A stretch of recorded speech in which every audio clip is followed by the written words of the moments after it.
Christian City, pick the jury, do the trial. I think, and I can be wrong, but I think they've said that general plan is okay. Now, I don't know if they've come in and said, okay, for this trial in January, whatever, we authorize you to do this plan on that day. Mark, here's the guy that'll probably know. I'm gonna leave. Yeah. What are we doing? We were just talking about possibility of upcoming jury trial. Oh, it's Judge.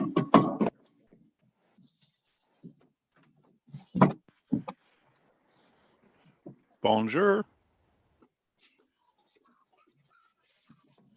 Okay.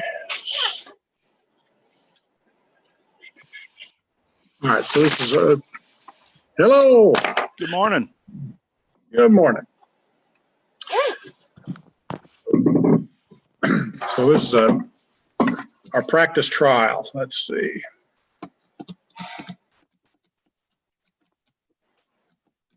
Everybody have a good Christmas? Yes. Yes, sir. Or I didn't mean to be ethnically or religiously insensitive when I asked that question to Mr. Chef. So I had a fine Christmas. Had a good Hanukkah too. okay, good. I think Kwanzaa is up in the air.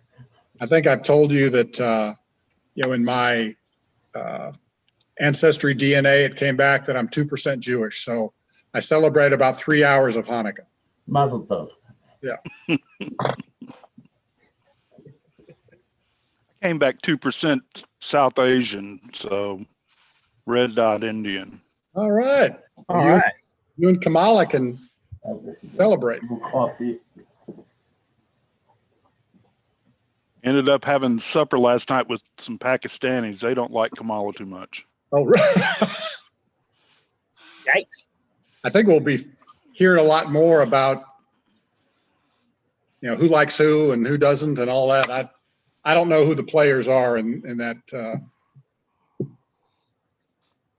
So I tell you what, since I see that Mr. Kane he's on the screen. He's Mr. lurking. Mr. Nystrom, do you know, is he going to be joining us? He said he was. Brandy's in her office trying to join.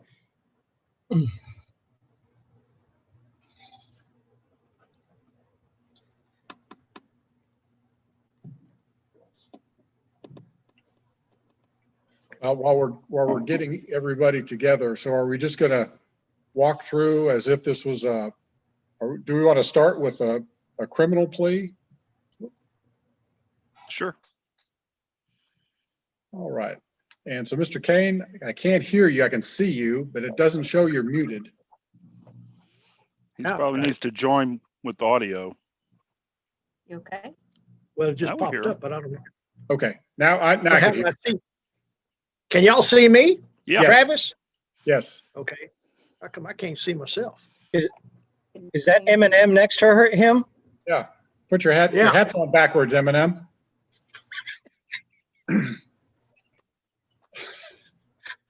Oh, here we go. Is this one of those meetings that gets broadcast on YouTube? Damn, I look good. Actually, we are live on YouTube. All right. Okay. So I think we My hair have down? everybody. Okay. So like I said, I think this is just, for practice. So, do we want to go through as what we're going now? I tell you what was Laura gonna, Dan, did you let Brandy into the meeting?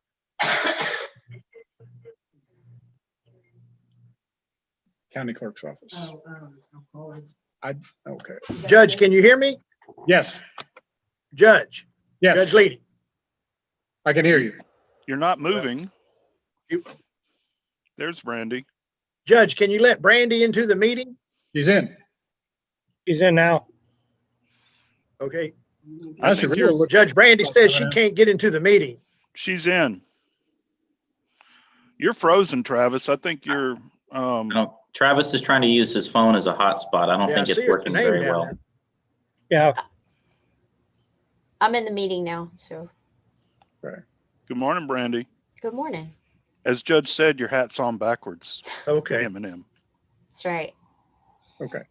Now I don't know if we were going to try to have, Laura, She doesn't have a laptop yet, so you need to go get it, or she can do it on the phone. yeah, let's just see, because I think she's going to have to be involved. Okay, so do we want to just run through this as if this, I see we got Denise and Cassie are here from juvenile, but if this was we want to start as if this was an adult plea? Sure. We can? Sure. Okay, so if this was an adult plea, I'll just ask then either Mr. Longoria, Mr. Harrell, or Mr. Sheff, do you anticipate having your clients with you, or is your client going to be off at his or her place and then hooked up somehow? Not really sure. Depends on the client.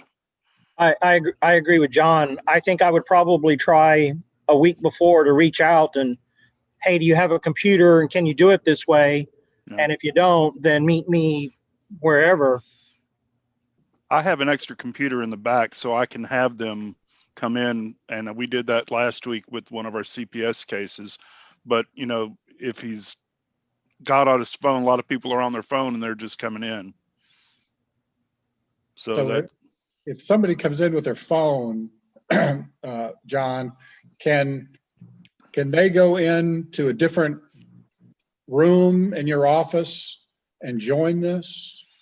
if they're in my office, I've got a computer that's hardwired that they can Okay. get onto. Okay. But if they're at their house or they're out in the country or whatever, then they would probably come in on their phone.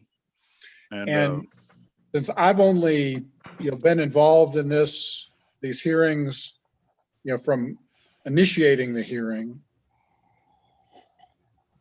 if John Doe has a case and we send him an email, now does he have to, download a Zoom into his phone somehow? if Yes, he they has to don't install have it the already. application. Okay, I mean, I'm going to assume a lot of, at least our first time defendants are probably not going to have Zoom. I'm not sure, download. Judge. Everybody seems to have it these days because it's been going on all year. So, but it's not hard to download if they don't. I think once you plunk the link, it will say, do you want to download Zoom, and send you to the App Store. I mean, is that Right. something, again, in criminal cases now, I sent a message to the jail and said, for everybody that when they bond out, we need to get a good email address. Mhm. Okay, so should we also tell them before your court date that you need to download Zoom on your phone? I think that'd be a great idea. Good idea.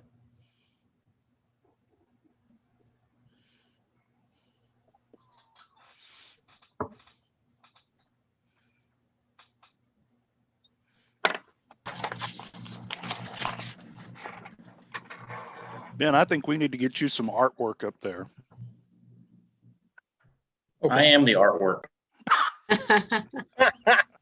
okay, so I'll send that back out to the jail and say, everybody, we need an email, they need to download Zoom. Now, how do we handle people who, don't have smartphones and don't have laptops? They can call in. There's usually the email has a phone number they can call in and punch a code in, and then they'll show up as just an audio signal. I think that's the biggest thing is just having that whatever kind of phone that has video and audio. Yeah, one time Except, we were doing guys like Travis that have the flip phones, they don't have the video capabilities. So, and again, I'm kind of jumping around, and if other people have other. Very nice. I noticed that Laura's here, but she said she's Corinna, and Judge, you can go in and change people's names on there. Well, that's because Laura is sitting at Karina's desk, but Laura is muted, so we can't hear what you said. You need to unmute, Laura.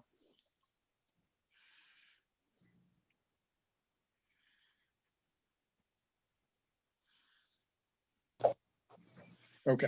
Okay, Judge, I'm on Karina's phone, actually. Okay.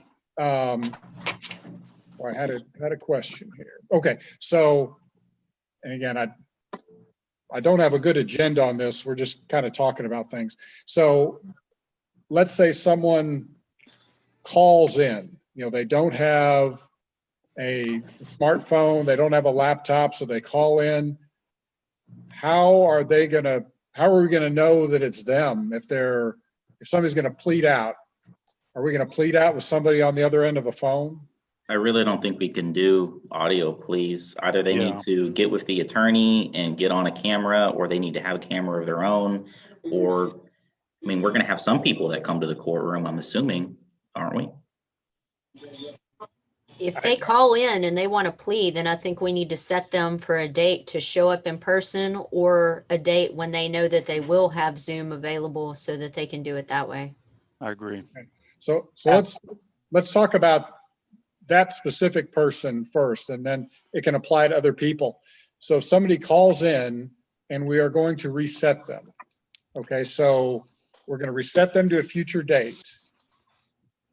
How do we, I mean, they're obviously not going to be able to sign anything. So logistically, how are we going to do this when, John Doe is on the phone, he wants to plead out. So we tell him, okay, we need you to come back in February. We give him that date. What do we do from there? I'd say you swear him in to return so that he's at least on record being sworn in. And, and again, this is going to be somebody that we can't see. This will be somebody just on a phone call. Karina, I think maybe, just say, call your attorney now and get on with them and make sure that we're talking to them, and we can either get them on the phone or say, yeah, I have talked to him. And again, we don't know, I guess that's going to be the thing, but at least you're swearing somebody to return, and who, since he's saying he's the person talking, he'd be, liable to be there. I mean, I guess that's about as good as I can get it. Yeah. Okay, so now Those person's not represented at the time of it's an initial appearance, and you have to appoint for them. okay, so that's a good one. So again, let's assume that the jail gets us a good email, and when they have the court date, we send them the Zoom evite. So now they're in front of us. So again, John Doe is in front of us, and he says he wants a court-appointed attorney. How are we going to get that form, first of all, to him? And who's he going to swear it to, and how are we going to do that? I would think he probably needs to come in and talk to the clerk. And if he wants an attorney, he's got to come in and fill out the form in front of the clerk and do the swearing there. I would agree. I think the first step is once they release the jail obviously tries to get as much information. But I think that first date, they probably should have to go into the courthouse and make sure that they're on the same page of at least the next date and who their attorney, have they talked to their attorney, email addresses, Zoom addresses, and then maybe go from there. But I would think that first time they have to, unless the attorney has talked to them first and said, yeah, I'm in contact with Joe Blow and I've got all his information. We're ready to start looking at the files. Yeah, typically people get appointed at the jail. It's very rarely in this county, it seems like, that I ever got appointed in courtroom. Yeah. It just depends on the person. They could get Yeah. pointed out in 2 minutes. Yeah, there are a number that get appointed in the courtroom. Okay, so let's go with criminal person who's appointed at the jail. And so Stephen, you get appointed to somebody. You'll have an address, phone number, hopefully an email. So are you going to contact them then ahead of time, probably by email or phone. Right. And, okay, so, and you're gonna tell them, okay, your court date is, it was February 1st. And then on February 1st, what do you anticipate happening? I mean, you're gonna be there, on Zoom. Are they gonna be appearing also on the 1st? I think appearing by Zoom or appearing in court. Did you hear me? No, No. Appearing by Zoom or appearing in court? Okay. I guess, they would either probably need to contact us, get Can in you hear our me? office, or you're kind of going in and out, Stephen. Me? Yeah, What do you I got? might have to go inside. Okay, you just want to put him there and I'll get to him.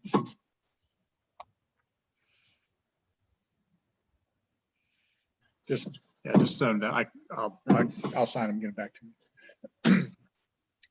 Okay, so now let's say that before court, and since we have court, scheduled on January 7th, a week from tomorrow, does anybody know if they have a case? Hold on a second. Calvin's trying to get in. So does anybody in the DA's office or Stephen know if there's anybody you have ready to plead out on the 7th? No, can y'all hear me okay now? Yes. I talked to Ben. Ben gave me some offers on some cases. I'm out of the office. But I was going to call starting Friday and this weekend to figure out what I can do for next week. Okay. So if I got a hold of somebody, I guess my comment would be is if I get a hold of somebody and say, okay, this is the offer, probably go back and forth with Ben, or just say, okay, fine, we're ready to go. And then just make sure that he or she has all their information so that we can do a Zoom plea, if that's what we're doing. Okay. So let's say you get Calvin, we can see you. So what we're talking about now is if a plea agreement is reached between the defense attorney and the DA's office. So let's just say you've all agreed somebody's going to get 3 days in jail, credit for 3 days served, court costs. How is the judgment, the waiver, the discovery waiver, all that stuff? I have somebody coming up, and now the question is, and I talked to him last week, but Travis had made me an offer for a pretrial diversion on this, and I've been telling him to take it, but I don't know if he's going to take that or just go do a regular plea. I plan to get him up to the clerk's office before the date of court and have him sign up there. Okay. So and I realize we could do it more than one way, but do we expect defendants to appear in front of Laura and sign things, or are they going to sign those in front of a notary or somebody else? I guess it could go either way, but I would prefer to sign in front of Laura. Okay. So how do we anticipate, in this case with John getting the papers? How's he going to get the waiver, get the judgment? In John's particular example may not be very good because that's a pretrial, so that kind of omits the court entirely on that. Yeah, if it goes that way, it's different. But you already sent me the plea papers because when you were originally talking, you didn't know about the pretrial. I had to look back in my records to find that. So I have the plea papers on him, and I can actually get him in to sign it if he goes that direction. And so kind of the plan on regular pleas was to send all the paperwork to the defense attorney ahead of time, have the defense attorney review it. If there's any objections or things that need to be corrected, we can do that amongst ourselves. Once we decide that, yes, this is the final plea, then he needs to get his client in to sign the paperwork. And then that paperwork needs to get mailed back to the clerk. And the clerk will have to hold it until the day of the plea, and then the clerk is going to have to swear that person to the paperwork. So I'll ask to Laura now. Can you hear us, Laura? Yes, sir. Okay. So if, I'm assuming that these papers are going to be emailed or faxed or something. I mean, is everything? The originals need to be mailed back. We need original signature. Yeah, so they need to be physically mailed to the clerk office from either by the defense attorney or brought back by the defense attorney to the clerk's office, one or the other. Okay, so if the DA's office and Mr. Harrell, I realize it's a little different since Mr. Harrell's close, but you know, we have a lot of attorneys who are not in Belleville. Is the DA's office going to take judgment waiver and all the forms, put them in an envelope and mail it to John Harrell? No, Judge. What we would do is just copy that information and send that to John Harrell via an email. What John Harrell then has and prints becomes the originals. My thing is just making sure we have original signatures from defendants. I don't. We also need fingerprints. So in fingerprints, we're going to have to do differently. Fingerprints, we're probably just going to have to attach an exhibit from the jail, as opposed to trying to get the defendant in to fingerprint them. That's going to be too much. So we're going to draft an exhibit sheet to then attach a fingerprint card to, and I'm talking with Rebecca about the best way to get those. okay. But I think it's important that the original signature from the defendant appear on the same form as the original signature from the judge. Let me ask a question here. Under the e-filing rules, do we have to have original signatures, or do we e-file signatures like we do? I think you can probably e-file it. I thought the simplest way to the simplest way I know to do it, and the way I've done the plea before, was to have all the originals mailed back. Okay. That was how they did it in Smith County when we did the one Zoom plea that I've done. That's how we did it. I understand that's postage and all that kind of stuff. The problem. Go ahead, Calvin. Yeah, the problem with e-filing the signatures is you're going to have a duplicate set of papers. If we e-file papers and then you still have to sign or anything like that, you're going to have a duplicate signature. And who's going to e-file, John? Because the individual defendant has to sign.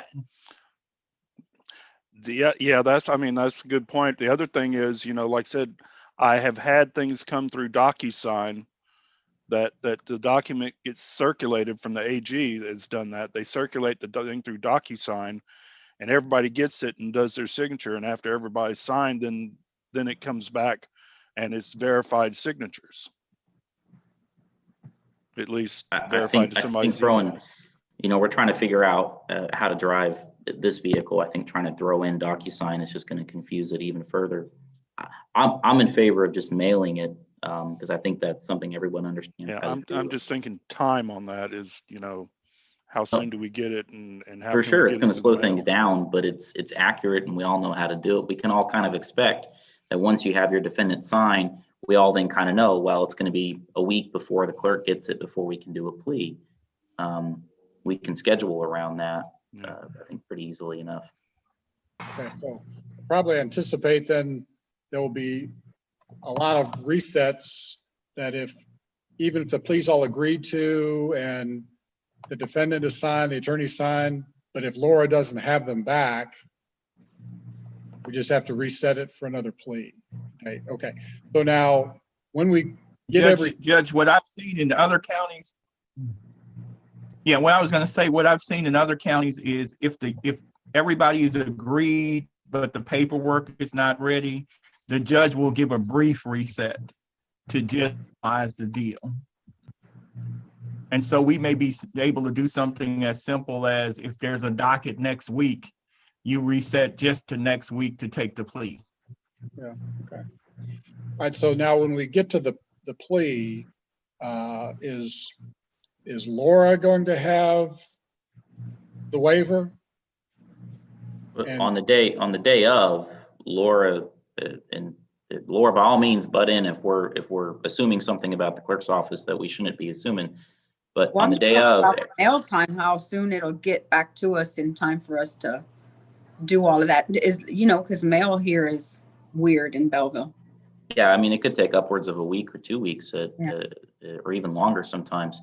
But once everything is signed, all the originals, including the waiver, the judgment, everything gets sent back to Laura, and she would just put them in the clerk's file pending the plea. Right. Okay, so then on the day of the plea, is Laura going to have the paper, and is she going to say, is this your signature? That's how we did the Smith County one. I think that that's the can be best way to do probably- it, Judge. It's the simplest way to do it by far. Yeah. I think there's more complicated ways of doing it where you can scan the form and show it on the Zoom meeting itself. And Laura can ask the person, hey, is this your plea? Is this your signature? But then that means the clerk is going to have to scan everything that's brought back in versus simply holding it up to a camera. Just to make sure your Yes, autofocus is set so it focuses on the signature. Yeah, I'm a the little- key is just to make sure that the clerk's office kind of has a good camera available and that they're able to kind of figure out ahead of time where's a good place to hold the document so that the signature is clear for everybody. And as long as they can do that, I think that's probably going to be a lot easier for them than to try and scan everything in and then do the split screen option. Yeah. I'm Yeah. kind of wondering if our I'm going to go grab it real quick and see it, but I'm wondering if our document camera that we use in court, if we could get something similar like that for the clerk's office. Is the way to make that simple of holding up a signature like this. It gets kind of complicated when you're trying to move it around and stuff. But if you can have a fixed camera that you can slide a piece of paper under, I'm going to go And see if our And that'll hook into your computer. Then all you got to do is do a share screen. yeah, either we need to get Right. like a little mount for a webcam, or maybe something will work like that, and it'll just be Maybe I'll bring that up to Brandon when he brings the laptop. yeah. I tell you what, That'll be the easiest way. yeah, Laura, so while you're right there, do you have a piece of paper that you can just hold up and point and say, is this your signature? So we, Tell them that's what phone. But I'm on the phone. I'm not on the laptop yet still. Where's your camera? Is Laura It shows upside up. down now? is Can y'all what? see that? Yeah, y'all can see that. Yeah. Pretty good. No, Judge, is that's that your visible. signature? Yeah. That's my signature.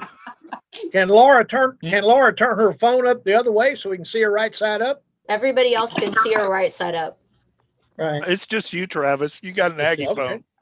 I must have. Turn it one more time. Now you're sideways. No, Travis, she she's was fine. she was She's fine. fine. Travis Flip is phones were not designed for this. Travis. Old Travis's flip view phones is were messed not up. designed for this technology. I'm gonna go check on Travis. Okay. I'll fix it. Well, no. So as long as we can have a fixed camera for the clerk, that makes it Yeah. super simple, because every camera is different on this kind of stuff. And then it has to autofocus, and that's just going to be weird. But the other important thing would be for Laura, as you're showing people the signature and asking, is this your signature? You're going to have to announce the name of the document that you're holding up. So I'm holding up the waiver and admonishment form. I guess, Ben, Well, can that- you go hook your little document camera up to your computer? Is Yeah, I that can going to do take that a real long quick time and and see. see No, how it's that just a works? USB port. I'll be right back. Now she turned her phone and then she was upside down. Criminal completely. purposes. It has to be an original written signature rather than an e-signature, even though the defendant is going to be verifying that it's their signature before You the know, if court. you want to mute your audio, you can just go down here and click mute when you don't want anybody to hear what's going on. Okay. So how do I get, The problem is, yes, the e-signature is fine, but if you start sending it to court, to jails and places like that, are they going to want to see an original signature? Well, Yeah. I mean, for civil purposes, an e-signature is an original signature. You know, whether it's so for criminal purposes, I don't know. I mean, my thought is, But I just think, go ahead, Calvin. no, I was going to go ahead, Judge. Go ahead and say what you were about to say, I was gonna say, I what your think thoughts for were. criminal cases and juvenile cases, I think we really need original signatures. I could see, divorces and probates and civil cases and, proven judgments and things like that, that there could be an e-signature. Is the best I I would think that with the verification before you, is that your e-signature? Yes, it is. Do you understand what you would do? Okay, well, let me tell you what could be problematic with that. Let's say the guy does plead out, he goes to prison, and somewhere down the line, he's in front of another court and they've got his pen packet and they're looking at your signature, signature. And the guy gets on the stand and says, I didn't sign that. So how are you going to verify that's his signature? Well, I would Because think, you're not going to have the tape or anything like that. All you're going to have is this your signature on a judgment, but it's not the guy's signature. Yeah. So in That's fine. criminal Unfortunately, it is. cases, because of even that, huh? but he's testified before the judge under oath. Yeah, but you're not going to have the transcript of the court hearing. But you're not going to have the transcript of the court hearing. All you're going to have in front of you is a pen packet where there's a signature. And a guy says that's not his signature. If a guy says that now, we look at the signature, we look at his fingerprints, and we bring somebody else in. But with a signature that's not his, that he says is not his, how are you going to account for that? Yeah, that's why I think in criminal cases, juvenile cases, we just need to get original signatures. Switching gears a little bit, if we do a divorce, an agreed divorce, I'm not talking about a trial. I think we can have, docu signatures on the decrees, or if it's a probate, we could have a docu signature on the affidavit of proof of death. But I think criminal cases just have another issue. Yeah. In terms of who would testify, I think on something like that, it would be the parties who were involved would probably have to testify that it was always the court's practice to do DocuSign, and that the court always made sure that it was the defendant who was DocuSigning, or the parties would make sure that it was the appropriate person who was DocuSigning. So it would be kind of what the regular practice, procedure, habit, that line of authentication is what would probably be required to show that if it came under fire or question. But I agree, in criminal cases, I think we would always prefer to have an original signature. Is anybody else getting an echo, or is it just me? I'm not. I'm not. I'm not. Do you have it on YouTube as well as? It's probably you. If you had more art behind you, it wouldn't be a No, and problem. I'm keeping my mic muted as I go here, so I'm not sure. Okay, It so, may be- I'm sorry, Judge. yeah, go ahead, John. I was gonna say, man, it may be picking up your mic, picking up your speakers. The microphone's off. I pressed the space bar to talk. Okay, well then, Okay, so in criminal cases, DA's office, defense attorney get together, work out the deal. DA's office is going to mail original documents to the defense attorney or defendant. We'll scan. Or email them, right? We'll scan and email what we generate here, and then originals. What the defense attorney then prints off for their client to sign become the originals. Okay, And so we'll have copies in our office, but it won't be signed by the defense attorney or the defendant. for my purposes, I prefer to just bring my client up to the clerk's office and get it done and have it in the file. And if we can do that, that would be great, because we'll have copies here for you to do that with. So you wouldn't even have to print it off. You would just have to come to us, get the copies first, and then go downstairs and do it. The more you can bring them to the clerk and have them do all that in person, probably the simpler it's going to be. Calvin, you might be able to do that since you're right across the street too. Yeah, with clients that are local, that's probably reasonable. The problem, of course, are people who are nowhere near here, who are in Austin or San Antonio or something like that. Well, and some of those just have to travel. They're gonna have to well, come. but if we're Zooming, why do they have to travel? Because they're defendants. I mean, So there may, Yeah, but we have problems getting people to court. I mean, there may unfortunately be That's a true, client too. in San Antonio or something that doesn't want to drive to his defense attorney's office. In that case, you're going to Then mail have to, works. you're going to have to mail forms to him. Yeah. And then he's going to have to mail those forms either back to you or to the clerk's office. And that's going to cause problems, probably, but that's a small number of people.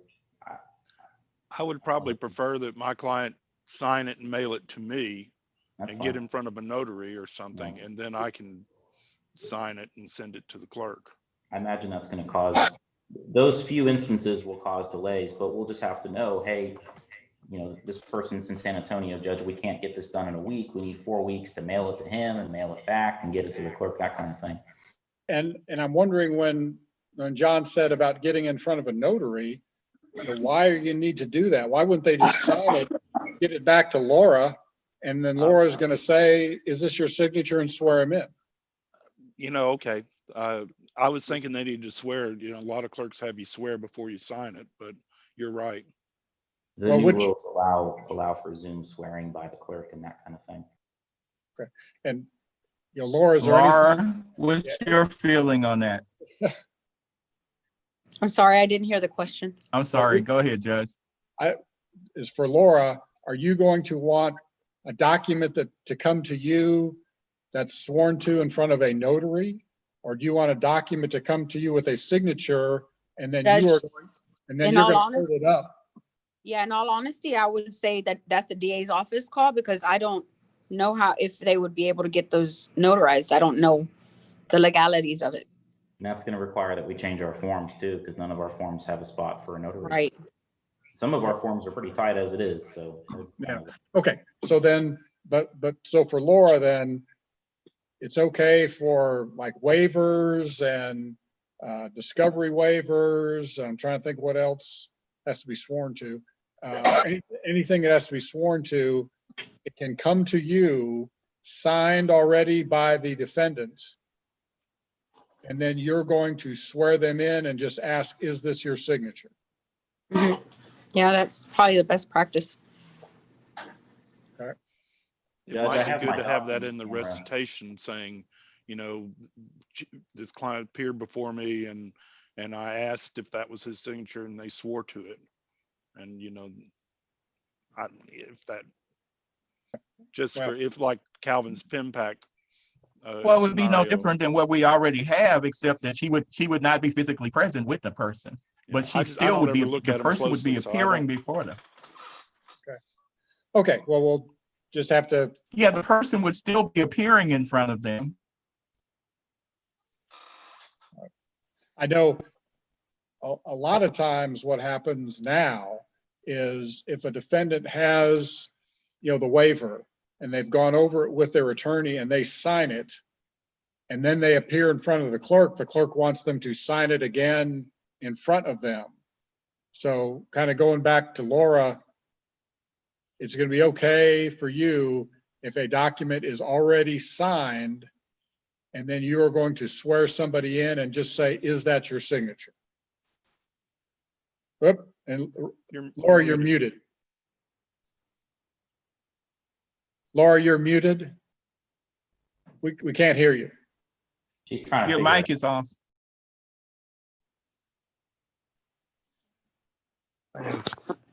She's being robbed. Okay, I'm not on my own stuff for the other attorneys that didn't know. Judge knows that I'm on Karina's phone. And so I don't know how to work it. But if it's acceptable for me to put it up and say, do you solemnly swear this is your signature on this document? And they say, yes, I acknowledge it. That's how I did it the first time. The one Zoom that I have done. Okay, we'll just do it that way. Judge, real quick, so I have my document camera set up, but unfortunately it looks like the host has disabled screen sharing. Do you see an option to enable screen sharing?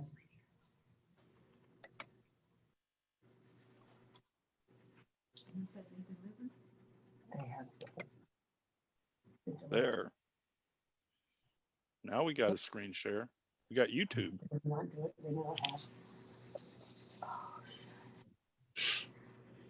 And then I have my database.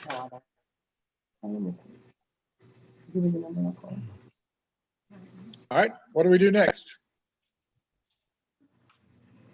Judge, I guess you would, is that you screen sharing now? Well, I clicked on screen share. Is that your screen that we're seeing? I mean, tell them it's 412. Yeah, that's Judge's screen that we're seeing. Yeah, just tell me. Maybe, Ben, do you have to screen share on your part? Can you do that? No, it looks like the host can Judge, screen you can the screen host- share, but I think you got to enable us to be able to do that. That's probably somewhere in your settings. Yeah, I don't know where that is. Yeah. I can look at that later. Okay. What is screen sharing doing that we're not doing already? Screen share just allows me to set up a document camera. It makes it easier for Laura to put a document in front of it because it's a stationary screen that's fixed, or a stationary camera that's fixed. So it makes it easier for her to put a document under it, show it to everyone in the meeting and say, hey, is this your signature? Versus her trying to finagle it in front of a. Okay, can you do that with a document? Well, we were trying that, but Yeah. Can you show us how? Well, this won't actually be the camera that it'll be on, No, I know. It'll be on a laptop camera. a laptop camera. So it should be about the same, I'm thinking, but I don't know. I'll ask Brandon. Yeah. Can y'all see It that? becomes I'm just trying to find a way to make it a little easier. Yeah. But we have to play with the settings on Zoom to figure out how for the host to let participants screen share. Share. It gets disabled by default because Zoom doesn't want people just sharing whatever's on their screen whenever they want. So we got to play with the settings on that. All right. I- And I'll I go think- Brandon and ask him also. I think it's awfully easy when Ben shows the paperwork on the screen just by holding it up. That works just as well. Judge, is And- there, And you see the person, you see the clerk, you see Laura, you see the paperwork, and the defendant says, yeah, that's my signature. Yeah, as That long as seems we to got have a a good pretty camera. accurate. I was just trying to Sorry, compare the Steven. two. I just. Yeah, I'd rather just keep it simple in the beginning. Yeah, I agree. I'd rather just keep it simple in the beginning, where we got 3 or 4 steps and we're done. Okay. Well, I think we have a Judge? basic idea of what we're gonna try now. Like I said, I don't have any agenda, but how do we anticipate on, like I said, on July 7th, there were about, 40 defendants, let's say about 50 cases, let's say 40 defendants. Is are 40 defendants and attorneys and everything? So are we going to see a screen a week from tomorrow that has 50 people on it? you might need to go down the docket and call people and bring them in from the waiting room to, so that the screen's not too crowded. Because everybody can watch it on YouTube that needs to watch it. And they can hear the call there and then they can get on the screen. Can't we have people in a waiting room type area and judge pull them in as Yeah. we're taking their case up? I mean, that's what happened today. We were all in the waiting room until Judge pulled us in. Right. And then judge, I'm assuming you can kick any one of us out back into the waiting room from where you're at right now. So how, if people are in the waiting room, how am I going to know who's ready to go? Up for the, I guess it's kind of up to you. You'll just have to call names. Okay, so I if, don't- Judge, will you know ahead of time which people are actually gonna have to do a plea via Zoom? You'll know ahead of time who's gonna call in and, we're gonna hold this paper and say, do you solemnly swear this is your signature? I mean, well, you will kind of know and have an idea from the attorneys who's gonna plea out and from the DA's office. I mean, they're gonna know whose paperwork has come in. Yeah, I agree. I think this process is going to require all of us to be prepared on that day. And it's not going to be, it's not going to be a day of negotiating. It's going to be a day of either resetting or doing the plea. And I think so too. I think maybe perhaps just giving us a time, Stephen, you're from 9 to 9:30, be ready to figure out whatever you're doing. And then John, whatever. And that way we have an idea instead of just sitting in the waiting room for 3-4 hours. Might help. I don't know. Well, To be on. from the I beginning. think if you're gonna do that, you need multiple people for that 9:30 setting because one person may not show up. Oh, yeah, no, And so I'm then the court would just be sitting there waiting. right. I, Yeah. I think I agree with. So the- if you want to break it down, say, Judge, you have, into, say 5 or 6 time slots, that might work. And then divide up the defendants like that. Okay, so on the evites that go out, are they gonna have to go out and say, okay, John Harrell, you have 3 cases that are set at 9 o'clock. Jerry, you have 2 cases set at 9:15. Stephen, you have 2 cases at 9:30. Calvin, you have 4 cases set at 9:45. That could I be think that- done that way, yes. I think that's gonna get awfully it just- complicated. What's, I think that's probably going to be the best way to do it. I guess, Judge, if you have a list of, if we know who the pleas are gonna be, then we could just say, from 9 to 9:30, these people need to be on screen. And then and so I wouldn't do it at every 15 minutes, but maybe every 30 minutes. And, we know you should have a list by that point of who the pleas are gonna be. And get them on, get that out of the way first, and then you can do resets or whatever, and all the people that pled out can get out.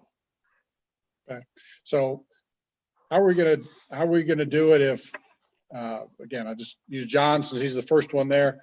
John has 2 people that are gonna plead out and 3 people that are just gonna be reset.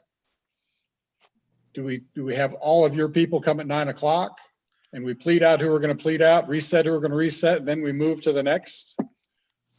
We could do that, or we could just have my plea come in, and then I come back an hour later and reset. Well, Could work either way. which way works the best?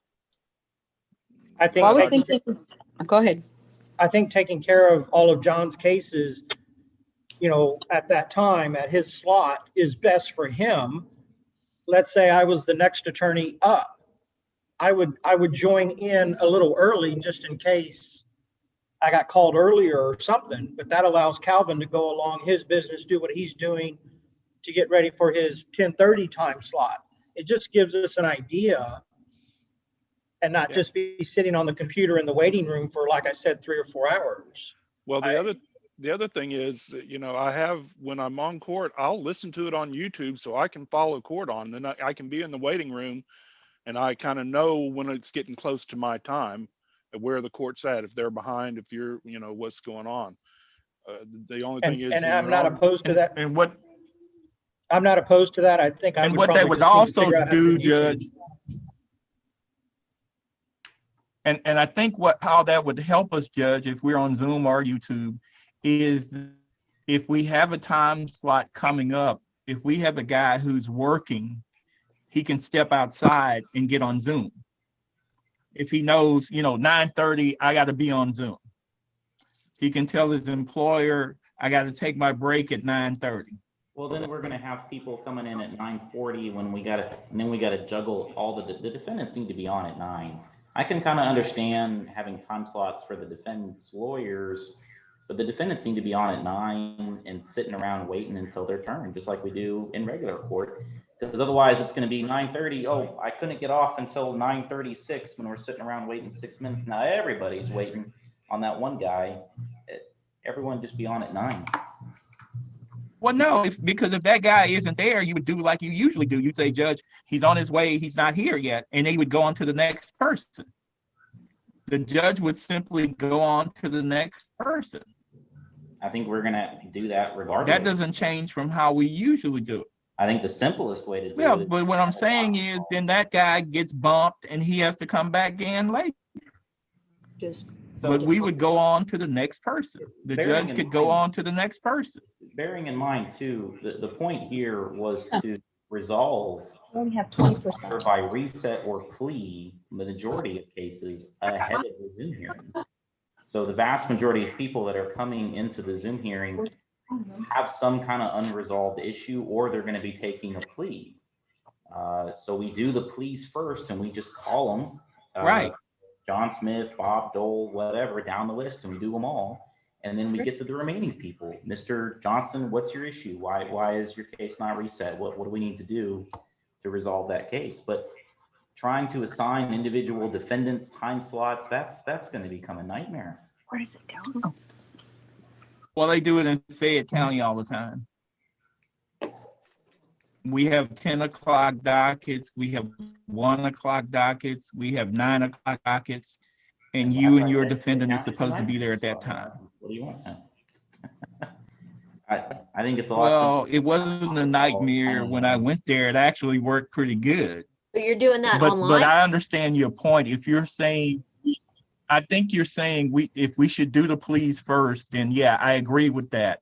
If we're going to do the pleas and we have pleas, let's do those first and get them out of the way. Because ideally, the court has already either told us, yes, you can go ahead and reset your case, and that case has already been reset, and it's not going to be on the docket that day. And then the remaining stuff, we're probably going to have to take up with the court, and there's no telling how long that's going to take. One case could take 3 minutes, one case could take 45. We don't know. Which is why I say, you Okay, can follow so along you on want a YouTube. guy sitting at the job. Yes. So you're telling me you want a guy who's sitting at a regular job to be sitting there on 2 hours while he's working with machinery and whatever, waiting for 2 hours. What's the difference between that and regular docket? If he's, Calvin, if he's coming into court, he just wouldn't be. Well, the at work. difference Now he between doesn't regular have to come- docket is he's not at work. Okay, a boss can understand maybe coming to court. He may not be able to understand you sitting Calvin, on I a can't computer hear for anything 2 you're saying. hours. You've kind of frozen out, Calvin. Is that intentional? Okay. No, what I'm saying is a lot of our people at their jobs, they can take a break, but they may not be able to sit there for 2 hours waiting on Zoom. If you're in court, it's different because you'll be in court, you'll get a reset in court saying you were at court. They're gonna, we still. But what have I'm to figure out the saying reset is process. We there- haven't even touched that yet. So they're gonna get something that says. Well, that what they- I'm saying is, well, they're gonna Calvin, sign a reset, but here's the thing. All I'm saying is if say the court decides from 9 to 10:30, I'm taking all pleas, depending on how many they are, because once you know how many they are, you'll know how much time to allot. So we're Calvin- communicating with all the defendants, 3 days ahead of time about what their exact schedule is gonna be? Here's what I think, if course we you've got can. a Zoom court, you should be telling your boss, I'm going to be in Zoom court in the morning and I'm not coming in because I got to be in Zoom court. He's in And court. do it from home. Don't do it from your job. You gotta treat this like court. This isn't about making it convenient for everyone. This is about just being away from everyone. Court is court. Yeah, I kind I of agree. I understand agree with that, that. and I also understand. I understand that. Ideally, through this system, he doesn't even have to worry about that because if we don't have a plea, his case is already reset and he can just go to work. But if for some reason we can't resolve his case and we got to have a hearing on him, he just needs to be ready to go when the court's ready to go. Yeah, well, we'll know in advance if there's a hearing anyway. Exactly. Good. I And tell you what, I'm sorry, Laura, Judge. while we're talking about things, just for an example, can you go pull the docket for the 7th, just to have Hold on. with? Yeah, we can keep going while she's. Okay, I got it. that didn't take long. Okay, so just, I don't have the docket with me as an example. So can you just start going down the first page and who's, you don't have to show it to us, but who's, do we have any cases on the first page with either John Harrell, Jerry Sheff, Stephen Longoria? Yeah, I have a couple for John Harrell. Okay, who are they? John Neesham and Gerardo Garcia. Okay, so John, do you know what you're gonna do with either Neesham or Garcia? Well, Neecham's not mine anymore. That's a motion to revoke, and I think he's got a different attorney at this point. And Gerardo Garcia, we're talking about either a pretrial diversion or a plea. And I've got to get him, he wanted to think about it, so I've got to get him to tell me before the 4th what that is. And then my plan is if he takes a regular plea, I'm gonna get him in front of Laura and sign it. If not, we'll sign the papers for the pretrial diversion up with Ben, and he'll be off the docket.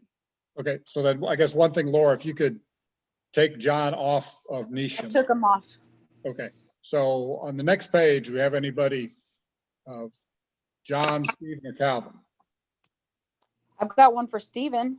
Okay, who's that? Okay, on, Sandra Osorio or Sornio. Sornio. All right. See, So- see there with you, Stephen?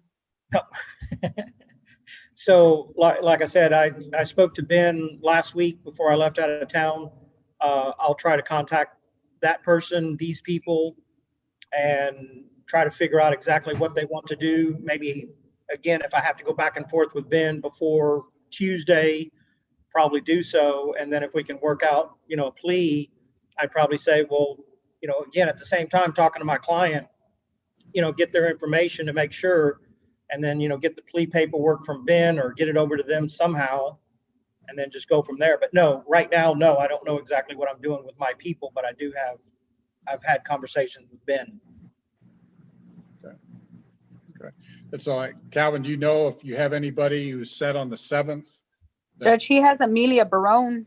Judge, I have multiple people on the 7th who have pending felonies that I'm pretty sure are not going to resolve their misdemeanors that day. Amelia Barron is one. She has about 3 or 4 cases here, and she also has 3 or 4 felonies. So does the DA's office, we use this one as an example. So the DA's office know what they expect to happen with Miss Barone is she set on the 5th for the felonies? Will probably be reset because I don't think we have an That's agreement what I on was her. trying to see. Yeah, Okay. Judge, I fully expect that one to be reset. Okay. And then just going back to Laura for a minute. So like Amelia Barone, how many times has the misdemeanor been reset? 5. Okay, so, I mean, I realize we don't have the hammer of a trial right now, but at what point, at what point is something going to happen? I mean, I realize the felonies, you can't try cases either, but so, I mean, are all these cases just going to be kind of reset indefinitely? And Amelia Barone has 2 felony Here's what I cases suggest. and 4 misdemeanors. What I suggest, Judge, is, and this may be a little unusual, but I suggest that she be set for March for pretrial. And that would give us 2 months to work out the felony. Okay, so March pretrial is March 4th. So what's it going to take to get Amelia Barone set for March 4th at 1:30? All I will need is a reset that I will send to her to have her sign. Okay, so is the DA's office going to send a reset? How are we going to do this? We can email a reset. She's set for January the 5th. On the felony cases, we can send a reset to Calvin Garvey, email him a reset, and he can have her sign it. Okay, so I guess go ahead and email a reset. That's all I need is the reset. Okay, And so Judge, will that reset her Yes, that would misdemeanor take care cases of it. also? no, we're just the misdemeanors. We're only talking about the misdemeanor. I'm only talking about misdemeanors. So the Okay. misdemeanors will reset March 4th at 1:30 for a pretrial. All 4 of them. So that was kind of in broad terms, what I wanted to also talk about is how we're generally going to handle resets. Does the court want us to first get permission from the court and then start mailing out resets to attorneys to have their clients sign them? Well, and, I generally, I'm going to approve any resets if it's the first, second, third, or fourth one. It's just when it gets to be the 8th, 9th, and 10th reset, in the old days, then I'd say we need to go to trial. Now, today, I can't say that anymore.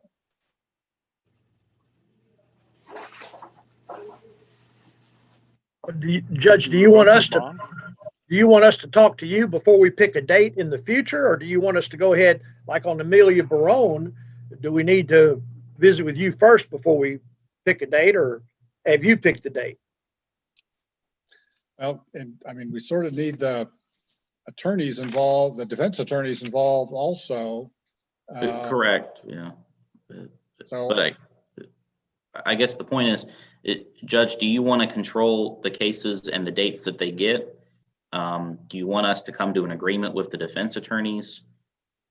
Well, I guess we need to figure that part out, because that's kind of the first step in how cases are going to get reset. Putting aside the logistical challenges that. Well, let me say this.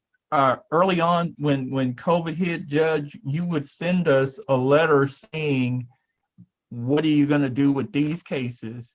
And do they need to be reset? And then once we had agreed on the reset, you just sent us a letter saying these cases are being reset.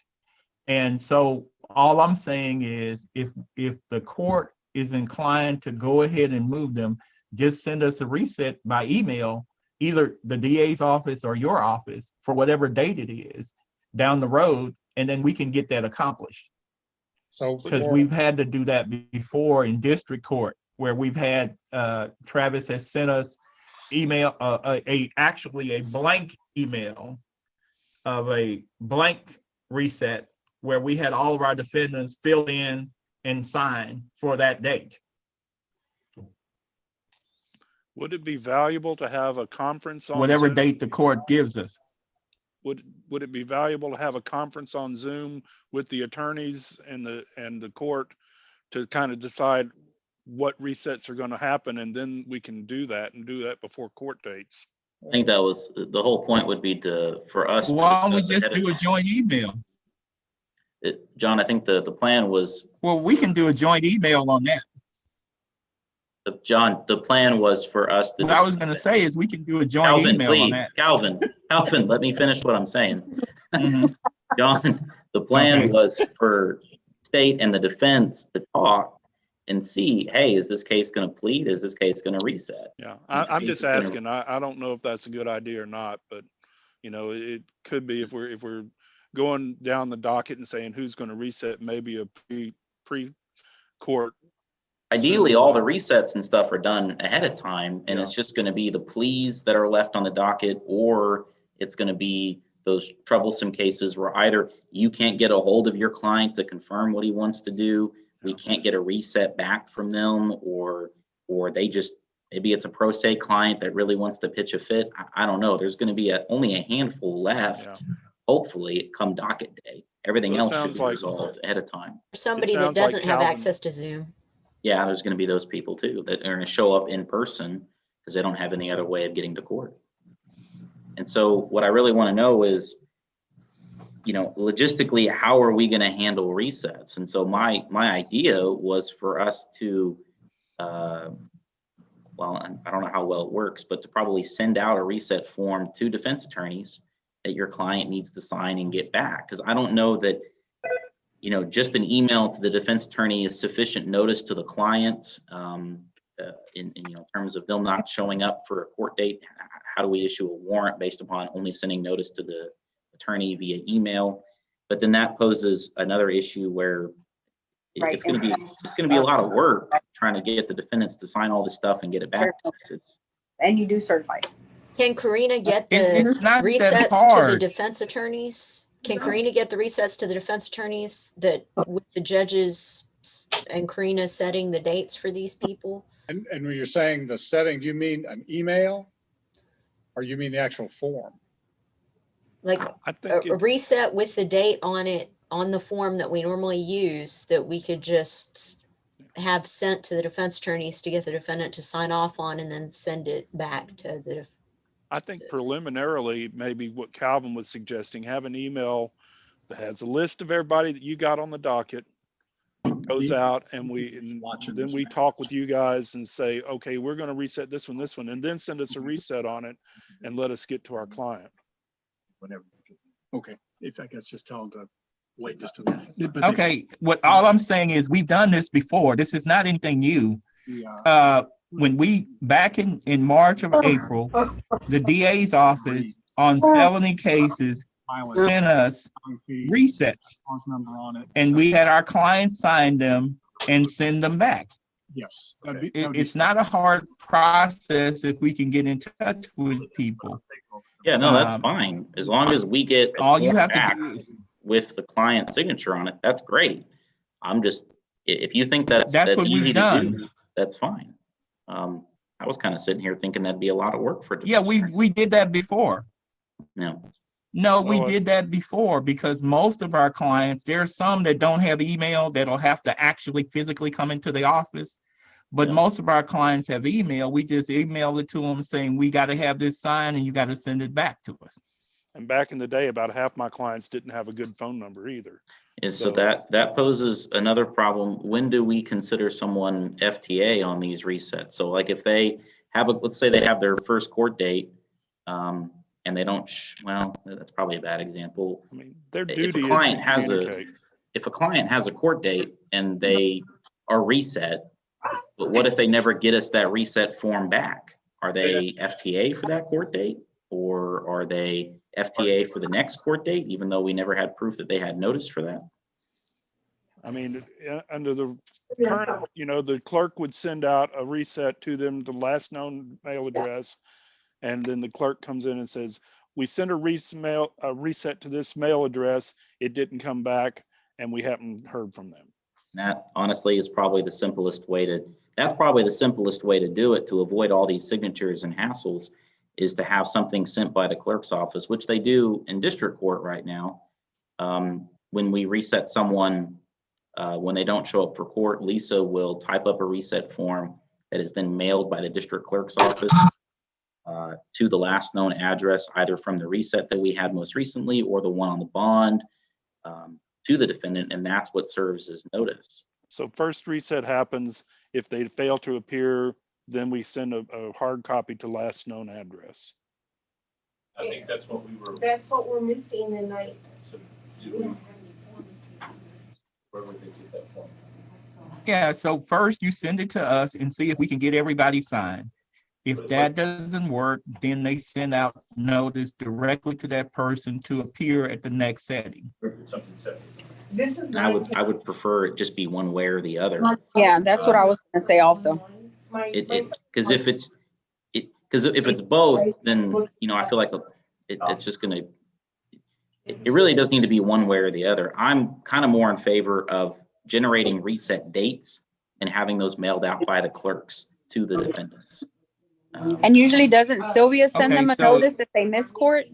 Does No. she send a, Well, what we'll do on cases that haven't been filed, we will send them a notice setting. But the problem with us sending the notice setting is if that person does FTA, then the district attorney's office is now the witness in that FTA case, which is problematic. That's why the district clerk will send them out in felony court dates. We'll probably be the ones generating and typing them and making them, but they really need to be stamped and sent out by the clerk's office.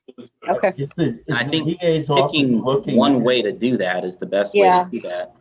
And what I would be in favor of is, they're gonna, a typical defendant is gonna get arrested, go to jail, get a court date.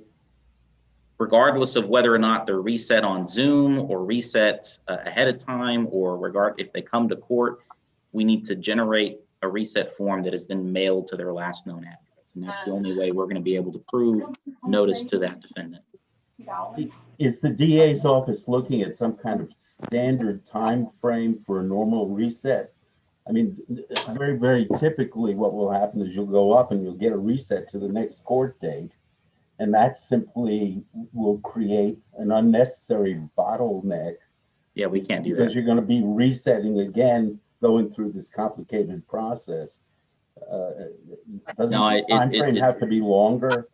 I think a standard just reset to reset is gonna have to be a month, if not more, minimum. Typically in younger cases, we reset 2 or 3 months anyhow to give us time Yeah. to work stuff out. And then you're And gonna then have a as they handful get of, more resets, they get shorter. You That's know, what you're gonna have Judge does. a handful of cases where it's gonna be, Judge, we're all ready to go. We just need a week, and then we just reset it for a week.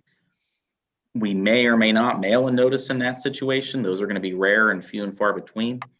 And if the person doesn't show up the following week, then we would then generate a reset for a couple of months out and mail that. Or a month and mail In that. an ideal situation, and I realize that rarely happens, but in an ideal situation, how much ahead of a court date Yeah, but I found what you had.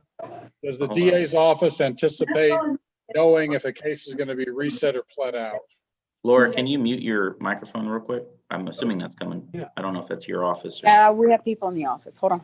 I don't know how to do it. Hold on. And I'm sorry, Judge, what was your question? Okay, so on an ideal situation, and let's just use January 7th as a date. So January 7th is the court date. You know, ideally, how much before the 7th will the DA's office know that it's going to be a plea or a reset? Whether or not we'll know is going to be, we'll probably know by the 4th, so 3 business days ahead of time. But again, that's going to be, we're going to know whether or not this case is going to eventually be a plea or if it needs to be a reset. By the 4th, we're not going to know that it's going to be ready to plea. You see what I'm saying? Because we got all the forms and everything to get back. Ideally, Judge, it should be like by today. And, but you know, the holidays have kind of screwed up the schedules right now and the fact that we've had to start changing. But ideally should probably know a couple of weeks before so that we can get stuff sent out. Well, we're not going to know a couple of weeks before whether or not something, because there's a difference between knowing whether or not something is going to plead eventually, or knowing whether or not on the 7th is going to be a plea date. Yeah. And so, like, I don't know right now whether or not your cases are going to reset or plead. You still got to talk to your people and trying to have we can't have a 2-week out deadline for that. That's too far. Well, Judge whether or was not asking for something ideally, so I. Yeah, well, I mean, I think ideally it's going to be 3 business days out that we'll know what's going to eventually happen with the case come the court date. That's probably more practical. Because 3 business days out, we're going to have to decide whether or not it's going to be reset for a plea or just reset for a much later date. Okay.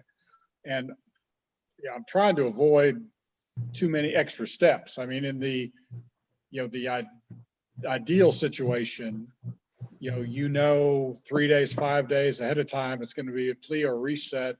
And then, you can tell me all these cases need to be reset, and, I could send out something saying they're all reset, but then that's just an extra step. I'm almost thinking the easiest way is if the defense attorneys and the DA's office are doing all the negotiating, and we know this is going to plea or it's going to reset, that just as part of that deal, you come up with a reset date and just realize when we ever come out of this thing, then we'll just have to switch and go back to the old way. We're all be more involved in resets. And when I start seeing a docket of somebody's got 17 resets, then I'm going to say it's going to trial.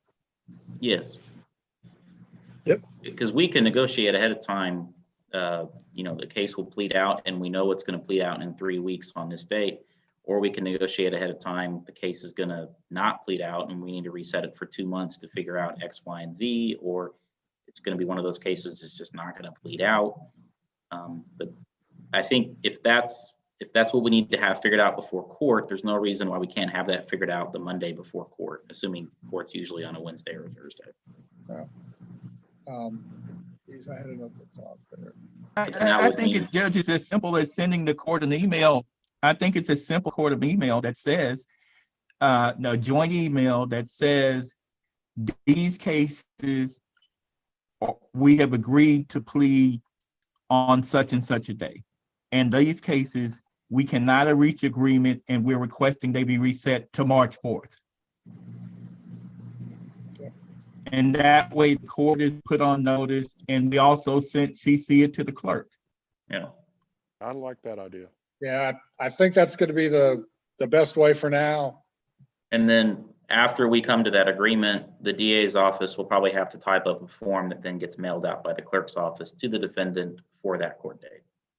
Now, for cases that, like I said, right now, Sure. since, we have, I mean, if we're able to try cases in March or April or something like that, we have a bunch to try.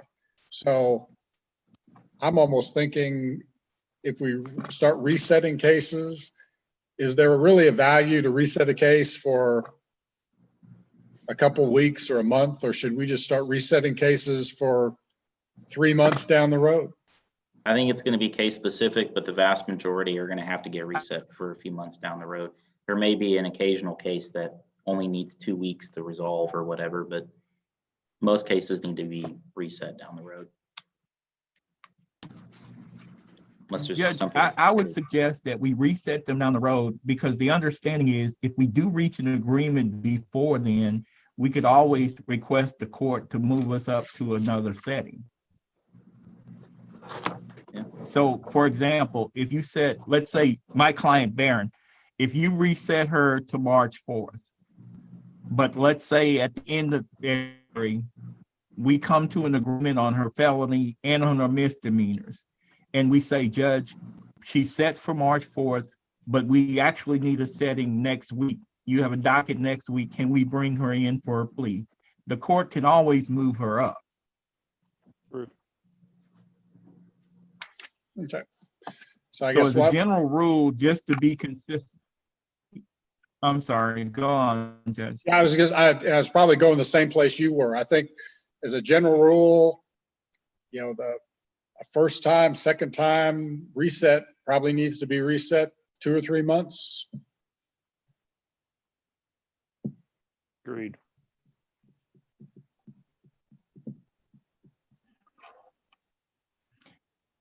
Judge, I got one question. I'm increasingly finding that a large number of my cases are probation cases that we're setting for review. How far off does the judge wants to set those particular cases? If we need, probation to be involved, I wonder if we should start looking at like a particular docket that's nothing but probation. And then the probation department can be included on the Zoom. Does that? I think the cases that are set for just a review, I think that would work fine. I guess we've That- got that- juvenile that's going to be kind of You case know, if we're specific not- again too, because we're going to have individuals that need to be reviewed every 2 months, individuals that need to be reviewed every 8 months.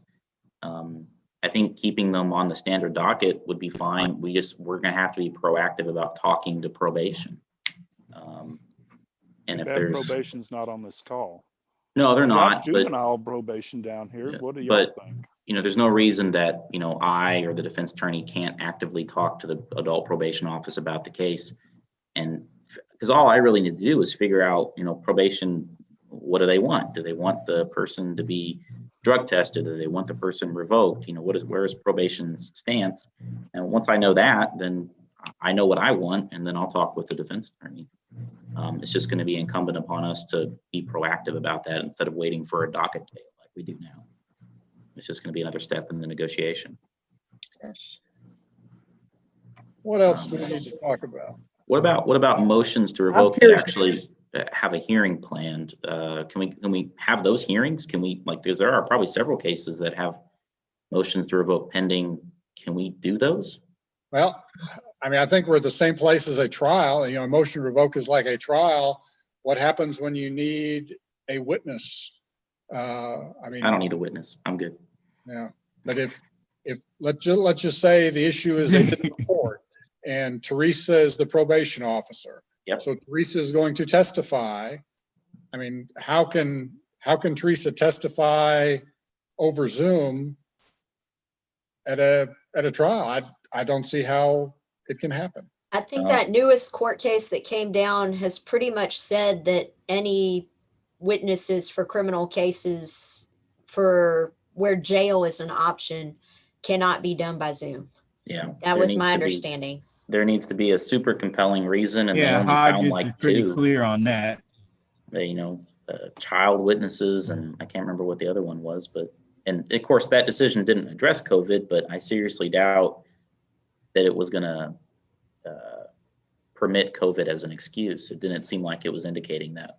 Yeah, the Prosecutors Association in their update to us pretty much said that they would recommend against it, is what I got out of it. Yeah. Unless you have specific findings that this was an extraordinary situation to allow that particular individual witness to testify by Zoom. I don't know about how criminal courts work. In all the CPS cases, the testimony from the caseworkers and goes on Zoom. There's, judge asks you to hold your hand up and you swear. And but they're not subject, nobody's subject to going to jail. Yeah, but you have a cough. Yeah, I mean, that would be Yeah, and you have a confrontation issue.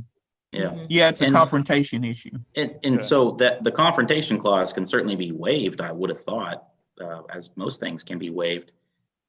Brandy's giving me the Ben don't know what he's talking about look right Well, I think I think you can, but I think that court case was pretty clear that it's something that shouldn't be done in general. And I would think that, it's probably, Hager?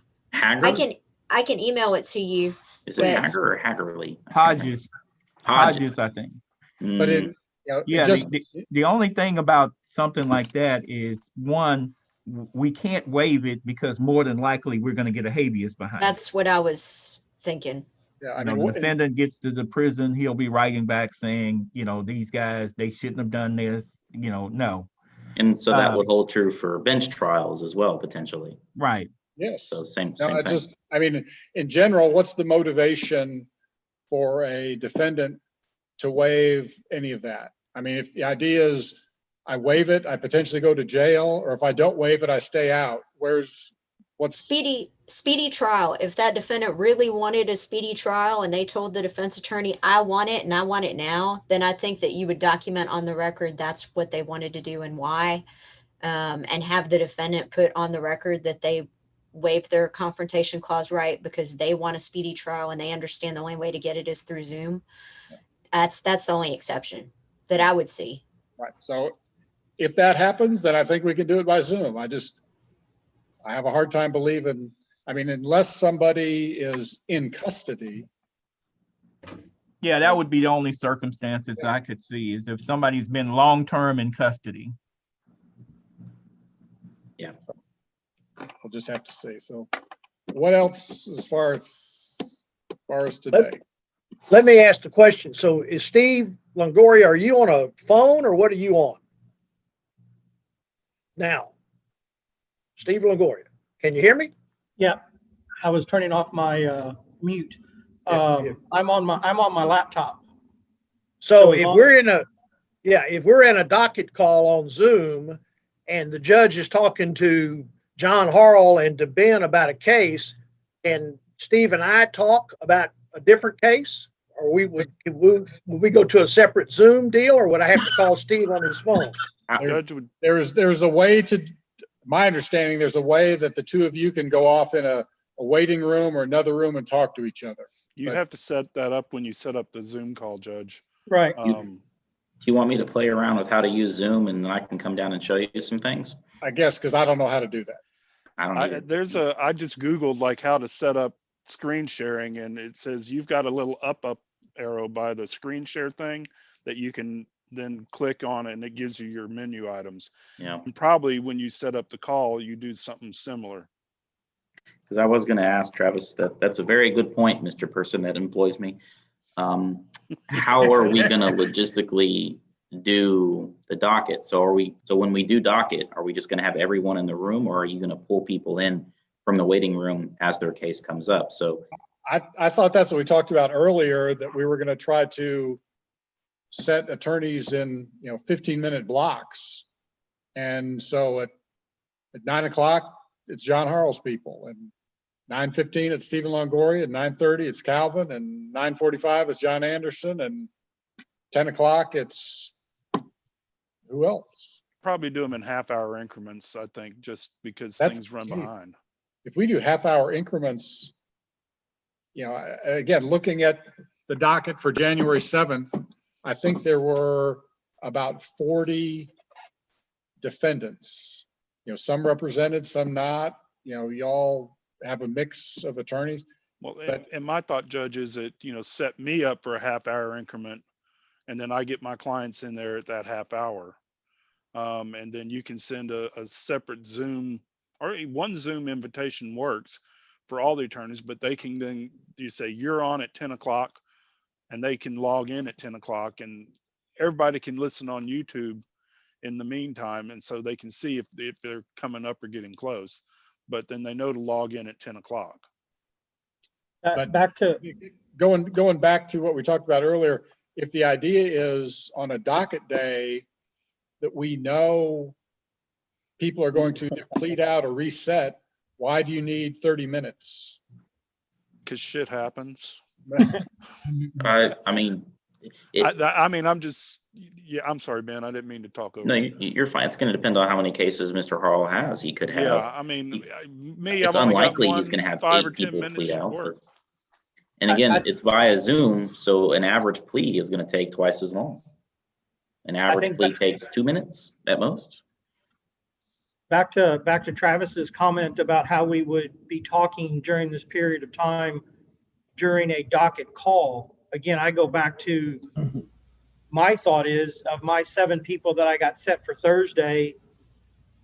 Again, with the holidays, obviously I would be better prepared by Monday or Tuesday, but I would think I get back by the weekend. I call Ben, Travis, Brandy, and I have my idea of what I'm doing before Thursday.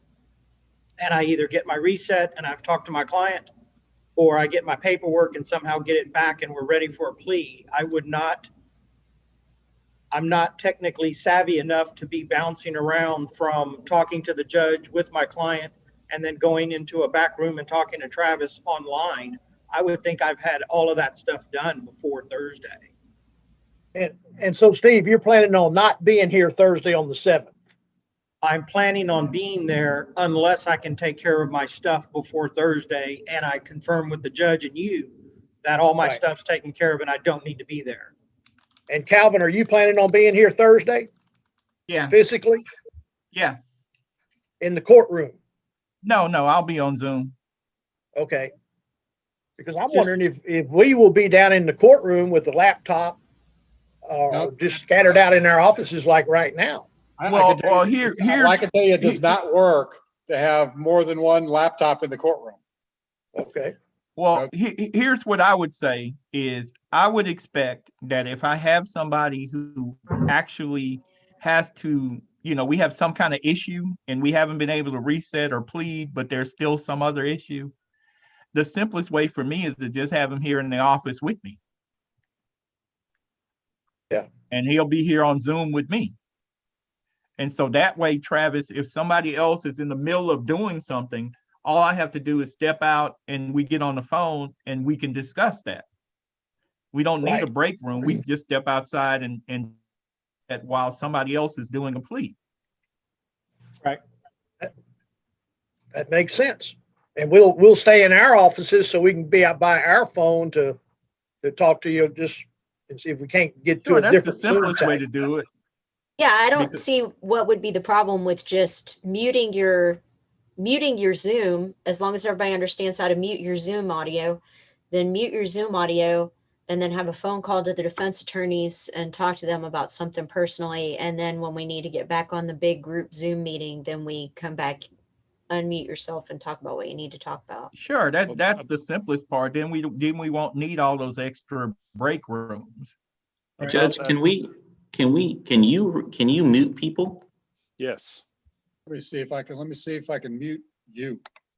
All right. Yes. Say Okay. something. Two Am I- words for the can you hear me? muting your Zoom is, Jeffrey Toobin.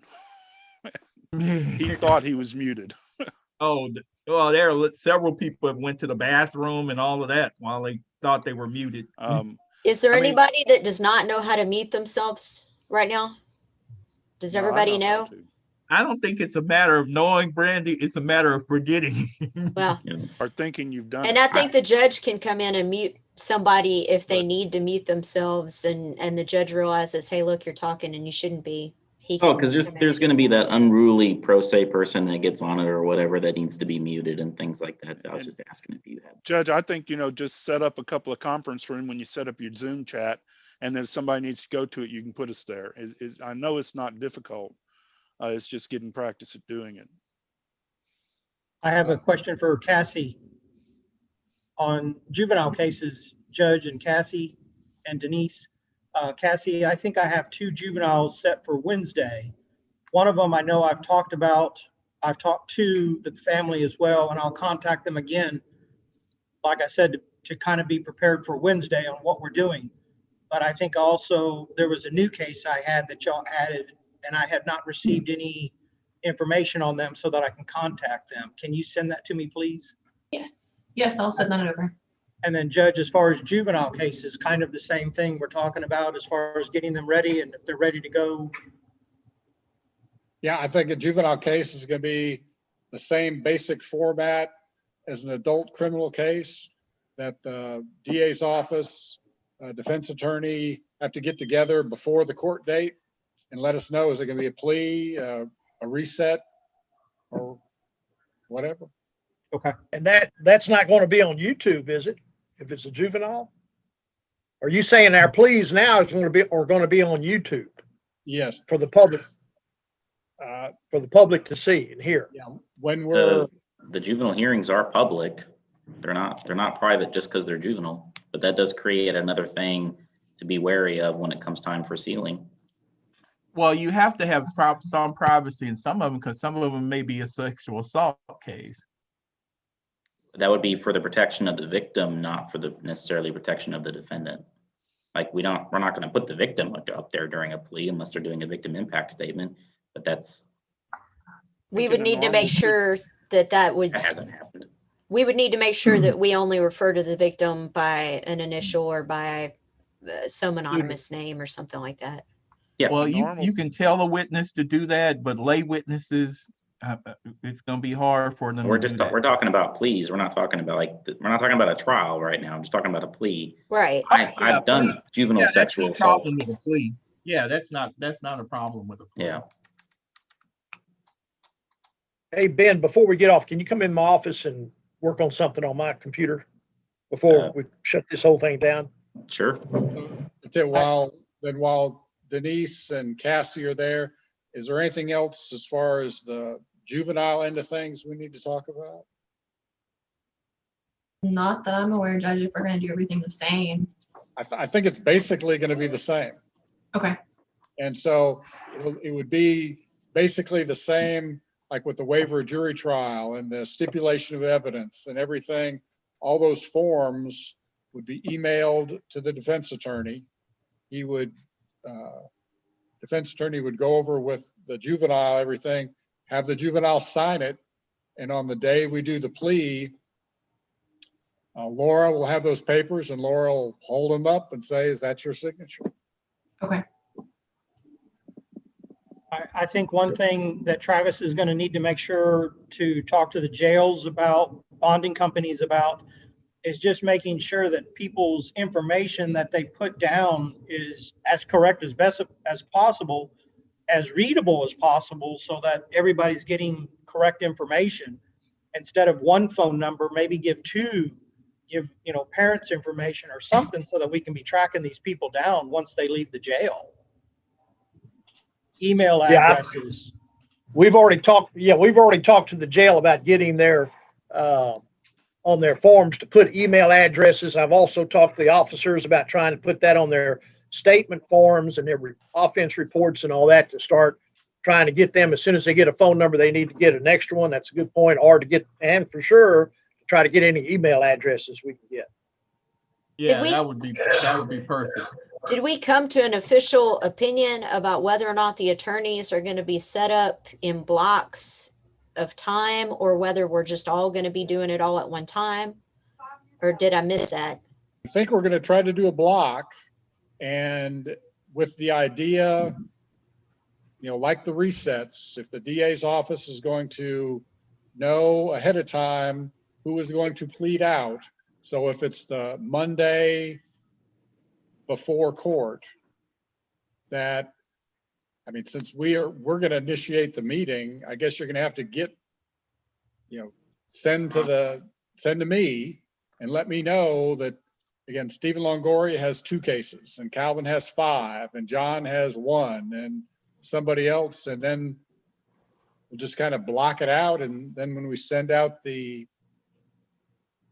evites, everybody will hopefully know. So then you'll send out, after looking at our emails where we tell you who has what pleas, then you'll send out an email that will tell everybody what time frame they are supposed to show up into the Zoom meeting. I mean, won't that be the Is that right? evite? I think there's a time for that. When we send it out, like today, didn't we send out Okay. everybody an evite for 10 o'clock? So I think we'd send out, again, John Harles an evite for 9, and Stephen is an evite 9:15, and Calvin is 9:45.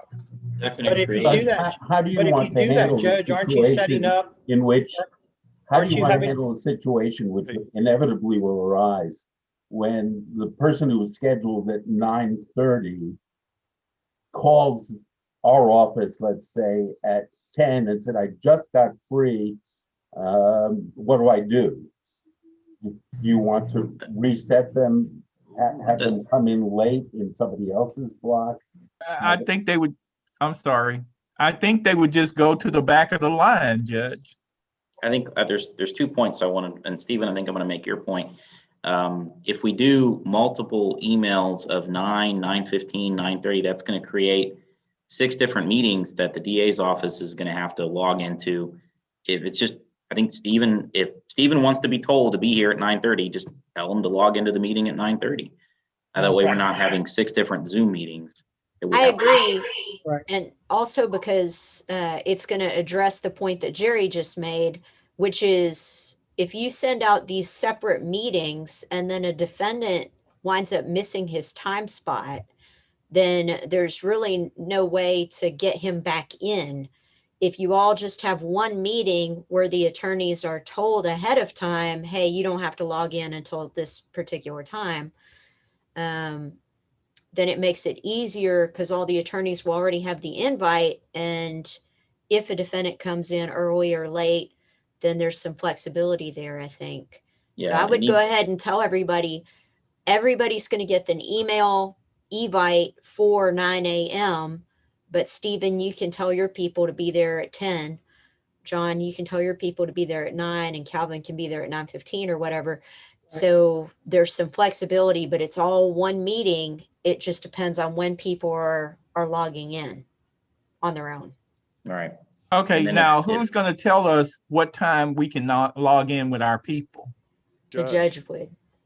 Okay, We're gonna do that after, the DA's office, like I said, 3 or 4 days before court is going to say, again, John Harrell has so many cases, Stephen Longoria has so many cases, Calvin has so many cases, John Anderson has so many cases. And so Judge, do you think it would be best to have like a time slot for the contract attorneys and then another time slot for just all the other people that have 1 case, 2 cases, and then just move through them at a separate, like do Stephen at 9, John at 9:30, Calvin at 10, and then starting at 10:30, we move through everybody else? Yeah, I think it's going to be a week by week basis. Some weeks Stephen has That's 5 true. people and some weeks he has 1. Judge, there's a wild card that we haven't thought about. I think there's The more than jail, one. the jail. Are they going to be able to make people at the jail available these different times? Or do they need one particular time to do all? I don't know. I was about to say that too. We hadn't talked about the jail yet. Because it would seem to me that if we have, let's say, I have a guy who's in jail. Okay. And so I'm set at 9:15. So they got to get my guy on Zoom for 9:15. The next guy is up at, say, let's say 9:40, then they go get that guy. So is that going to be better for them, or is it better for them to say at 10 o'clock, all jail, please? I think it'd be better to have all the jail on one time slot, maybe in the afternoon. Can the DA's office get with the jail and find out? I mean, does the jail have the ability to have a Zoom set up in the jail and then bring I people? know they have a webcam over there. We bought them one a year or two ago. Yeah. It shouldn't be complicated for them. And the advantage of the jail people is the defendant's right there. Signatures are pretty easy to get and all that kind of stuff. I think the jail's gonna like it. I think it'd probably be better to pick a time for the jail pleas. That may mean that some attorneys are gonna have 2 scheduled times as opposed to trying to get the jail to come at 9 and then 9:45 and then all that kind of stuff. I think we just do all jail pleas at 11, or we do them all at 8. I don't know what's better, but I would think 11 would be better. I think it would be better to do it at 11 o'clock and say, we're doing all jail pleas at 11 o'clock. But they're starting to feed at 11, so they're not gonna like that. I'm not sure why you couldn't just have the jail be part of the Zoom meeting. And then as we get to John Smith, they bring in John Smith or have him available. it depends upon how easily they can move people around over there. We'll get with them. I'll find out. You're not wrong, because we'll kind of know ahead of time that, Stevens first, so make sure you got Stevens people lined up, and then. Well, we just ask the You went out, Calvin. DA's office to just find out which is better for them, if it's better to do staggered like we're doing it, or is it better to just have one time? We'll find that out, because we'll have to talk to them about getting their camera set up and all that kind of stuff. Hey, Travis and Ben, while you're talking to them about that, it would be good. I mean, again, do I call Rebecca and say, hey, I want to talk to John Doe at 2 o'clock on Tuesday? Can we set up a meeting so that I can talk to him, interview him over the phone or over the computer? Hey, this is the offer. What do you want to do? The jail they have a separate line phone number that's not recorded, that supposedly is there for that purpose, for y'all to talk to your clients. Okay. So, I thought y'all had that. If not, we'll make sure you get it, and I'll make sure the jail knows. We had a number like that years ago. We did, but I don't know what the number is now. And the problem's going to be the problem's going to be they're going to have to pull that inmate out of the cell and bring him up to the front or wherever they have that phone available for them. But I'll get with them and make sure that's lined up. Stephen, Calvin, is anyone wanting to do video with their defendants in jail? Because I imagine you're not going to be able to go to the jail. Right. The whole idea here is, I would prefer to do that. That's what I'm talking about. If we can get that set up somehow, where again, I don't mind calling Rebecca a couple of days before and saying, hey, I want to talk to Joe Blow. You got the jails? Are they on here somewhere? Somebody's at the door. Which ones are in jail? Yeah, because right now it's you can't get to the attorney room. The last time it was totally blocked off, and I had to meet a guy in the area where they usually visit on the other side. And then the last time, yesterday, we went up there, we had to go into one of the officers' offices to interview a client.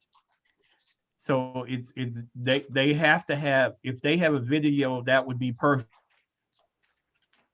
I agree. That would make things a lot easier. It's very difficult to meet with the client, other than moving somebody out of their office. Because they're still remodeling in that area, I guess, and it's kind of blocked off. Judge, and I just had a thought. After we do this on the 7th, would it be helpful if we make a list of rules for you to approve and then disseminate to all the attorneys so everyone formally knows what the rules will be once we kind of do a trial run here? Yes, I think it's going to take, it's going to take a month worth of these things. Yeah. As we're doing them, I've been making notes, and I'll probably, come up with. Well, if the Supreme Court can have 21 emergency orders, surely we can have, 6 rules disseminated as we go here. That's probably what's going to happen. Yeah. All right. What else? What else for today? Hate to ask, any thoughts on the district court for Tuesday? I don't know that we've heard from Judge Steinhauser Yeah. about what's gonna No happen on the fifth. specifics. Okay. Is it still in person? I don't think it can be. I don't know. I know the regional judges are cracking down and stuff, but I don't know what Steinhauser's thoughts are. Well, let me ask this question. So Brandy, I've got Julie McKinney, Julie Stasny. And so let's assume I get her ready to go this time. And any thoughts on how, I guess nobody's talked to Judge Steinhauser on what we're doing. So as No. far as my No. schedule, as far as my schedule is concerned, I'm planning to be there Tuesday. But as This far as the coming rest- Tuesday, like the I think 5th? I think she said on Tuesday, I think. Yeah, Judge Steinhauser hasn't talked to us at all except to let us know that all the trials are canceled for January. And so I got message from that. So if any of y'all had trials set for January, he's decided to cancel all trial and pretrial hearings for January. The contested hearings. I don't know what he's doing for docket, so we need to call him I'm and sending talk him to an him. email now. Try to find out what his plan is, if we need to start resetting these people, Since my interest is principally civil, what type of Zoom matters will be handled by, what kind of civil matters will be handled by Zoom? Everything. Okay. So in terms of things like trials that are civil, how are we handling exchange of exhibits, introduction of exhibits into evidence, pre-trial matters, so that we have everything ready to go on the day of a hearing or a trial or motion? I think the same, for a trial, there should be a docket control order that says when exhibits are to be exchanged. So that's between the attorneys. And somebody's gonna have to help me learn how we do this thing with downloading exhibits so that we can refer to them during trial. Do you want exhibits filed with the clerk's office or through Karina? Well, I think if they'd be with the clerk is the best. But then they still have to somehow be, and again, I just don't know enough to know how it works, but seems like I have been told that attorneys can scan documents so that they can be referred to during trial, and that the clerk has not scanned them in, and that somehow you offer them and we look at them and decide if they're admitted or not. Judge, on the chat function, you can send files to people. And I think, Karina should ultimately have the documents first, and then we can share screens and have them admitted and then share screens referring to exhibit 1, 2, or 3. But Karina has copies of everything so that she can show you a printout. I need to run, but so how does she get them? We'd have to email them to her or bring them by, I guess. So she'd have them ahead of time. So if you email 10 exhibits, how are those going to be accessible during a trial?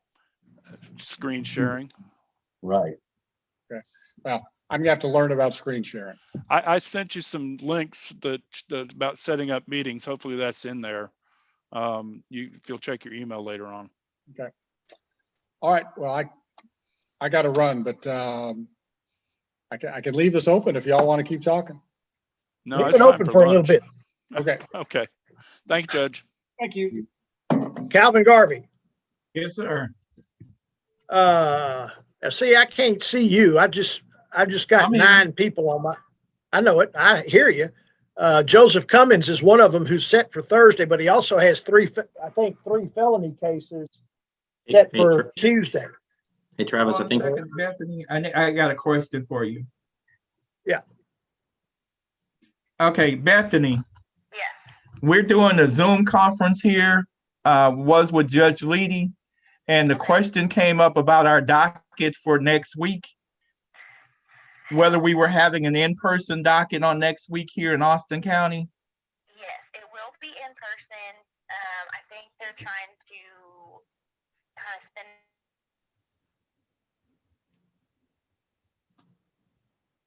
She says it will be in person in Austin County on Tuesday. They're trying to spread it out a little bit, but it will be in person. Kind of spin it out more than what it is.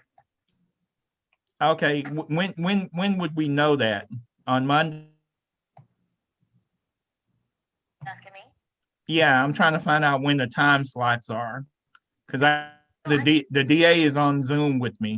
No, I don't think they're spreading them out. I think they're going to thin it out where they're not going to have so many cases on there. Kind of move the ones that can be moved and keep the ones that need to be there. Okay, so if we can agree to reset some of the cases, that's okay with the court? Yeah, that's fine. We'll work on that on Monday. They're just talking amongst us. Yes. Yeah, because nobody has told us from Judge Steinhauser's office what we're supposed to be doing different than we already were. So We'll just do- what's our plan? Bye-bye. Okay, she says that we can work on I said resetting bye-bye. the cases. I think Judge talked to Travis about it. No, Judge didn't talk to me about it, but that we'll continue. We're going to work it just like we always do. We'll try to reset as many cases ourselves like we always have, and thin the herd out a little bit so we don't have so many people show up on Tuesday. Tell her that, Calvin. He said Travis says he's going to thin the herd. He said that exactly. So. He said, Travis said he's gonna thin the herd. Yes. We'll Judge do that. Steinhauser said you were gonna thin the herd. That's correct. We'll do that. Calvin, and call us or come by and let's talk about your case set for Tuesday. Okay, I see Mr. Langara still on the phone on the Zoom. okay then, thanks, Bethany. All right, you're welcome. We'll do that. Is the judge around today? He just left. Not right. Cassie, for whatever it's worth, I think you can get off. Okay, well, if you need something, just let me know and I can reach out to him. Okay, thanks. Okay, thanks. Bye-bye. Travis, I have my Okay. calendar. Let me get my calendar real quick. All right, go ahead.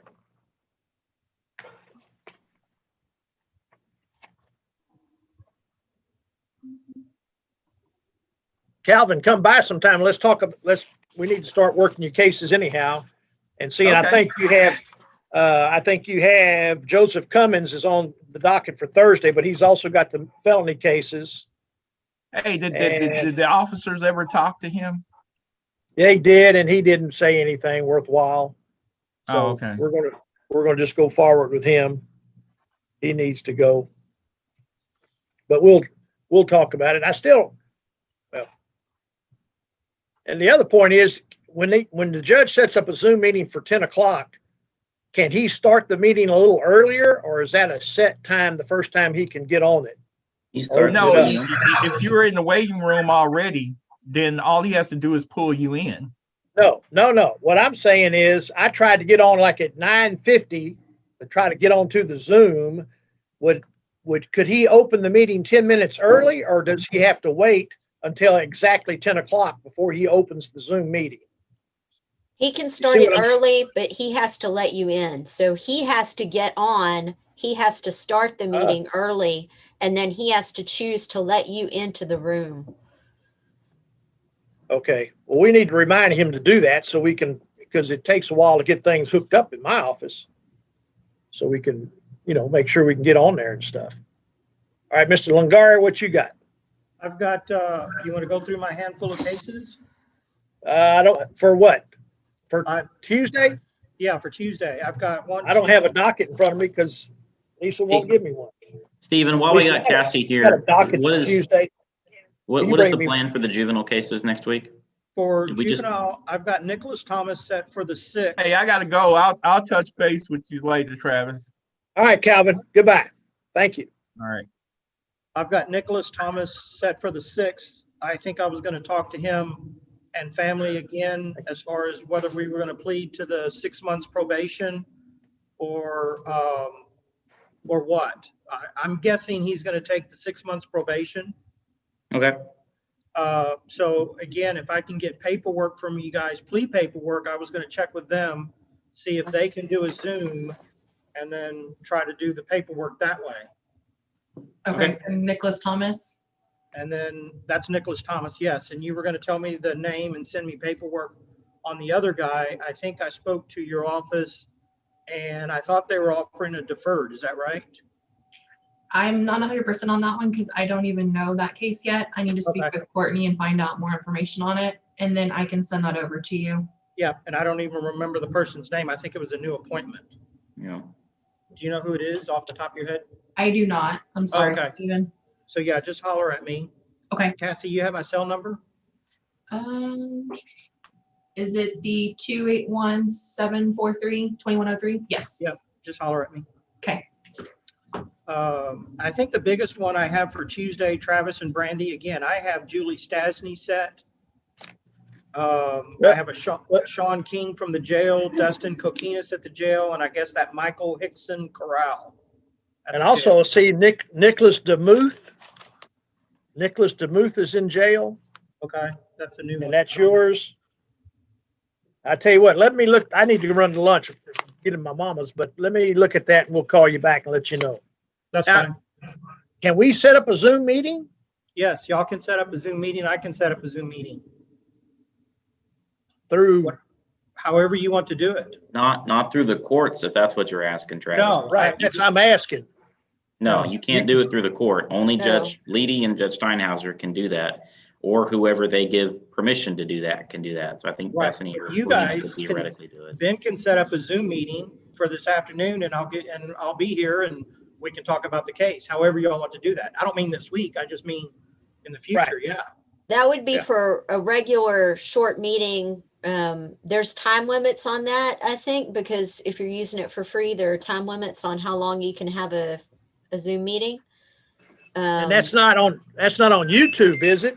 No, It would be Okay, private. I gotta take this call from this officer. Okay. all right. So, We can always Skype or FaceTime, or you got an iPhone, Steven. yeah, I'm good with FaceTiming. Don't know about Skyping. But Brandy, again, kind of back to that. Skyping's Julie what the cool Stasny. kids do, so that's, Any thoughts on, so On I would prob- Stasny. I mean, if you want to get the plea ready and she wants to show up and take it, then I would say let's do it on Tuesday. I mean, I think if the judge is telling us he's having in-person court on Tuesday, I'll be there. That's Okay. my take. Well, like I said, since I have so many and this is going to be new, I think my plan was to be there on Tuesday. And then after that, kind of figuring out what I can do from Zooming and not be in court. But I think for Tuesday, Right. since I'm out this week, I think it's best for me to be there on Tuesday and then just go from there. Yeah, I mean, as long as there is in-person court, then I will be there in person. If Okay. he decides to change his mind about that and change everything up, then we'll figure out how to do that. But I'm willing to get it done, whatever it takes to get that done, especially because that plea has been hard to negotiate. So I think it might help out. Like I said, I think it's going to make us as the defense side and to be better prepared before the plea date or the court date and be able to, hey, you're either pleading on this date and we have paperwork ready to go or reset and get the hell out. yeah, everything that we talked about today for misdemeanor court would still be applicable for felony court.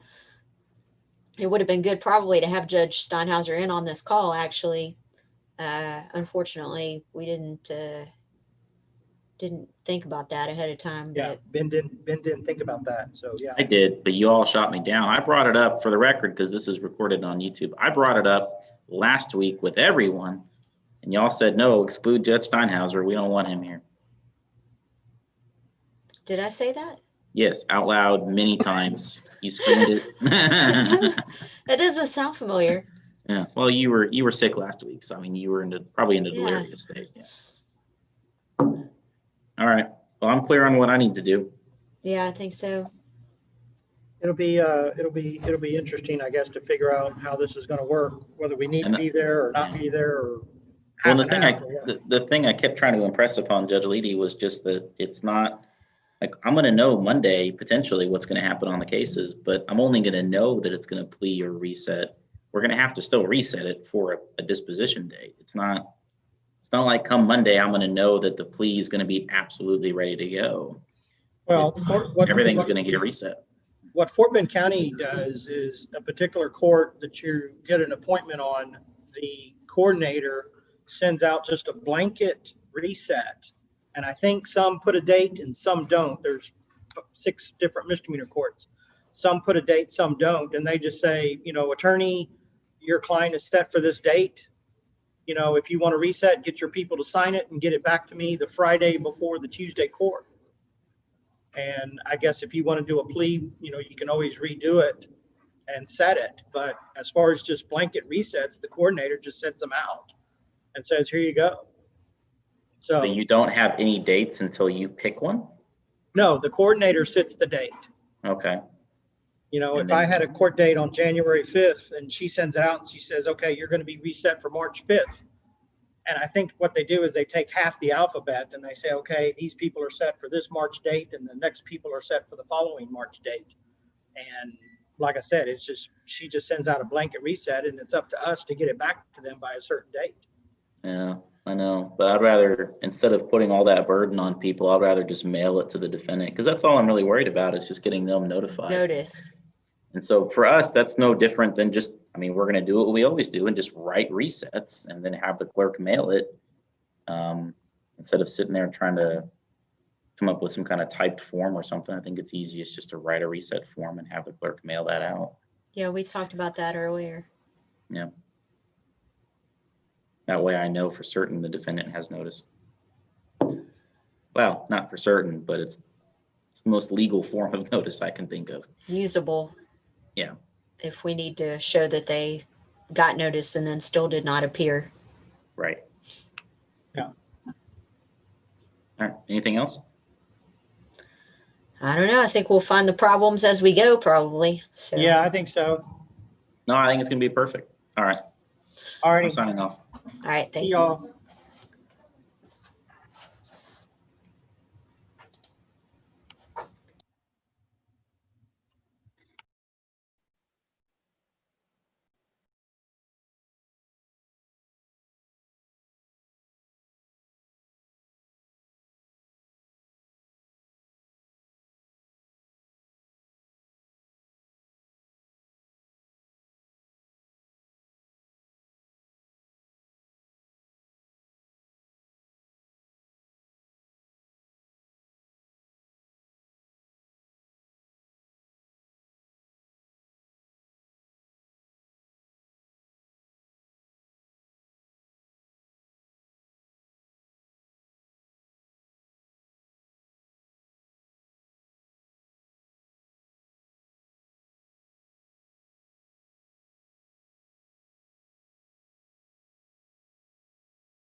So, it might be here on Facebook. No, because it's right here behind you.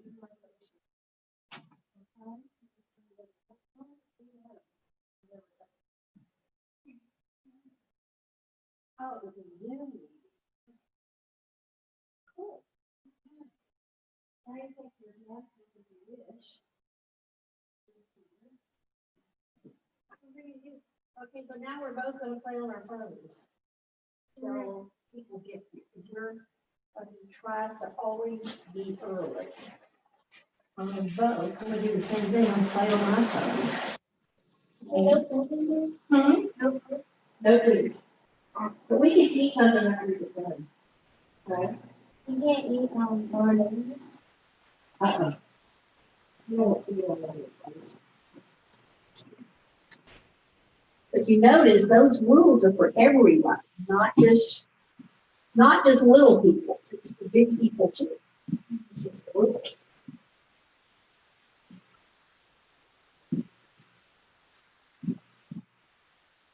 You know the internet here?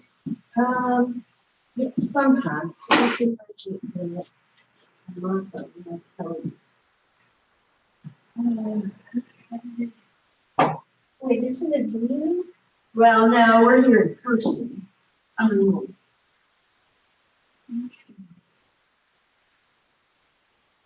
It's gonna be a, Judge Leedy will be there.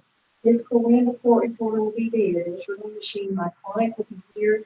Mr. Falco and his client will be there. Your client will be right there. My client's gonna sit right here.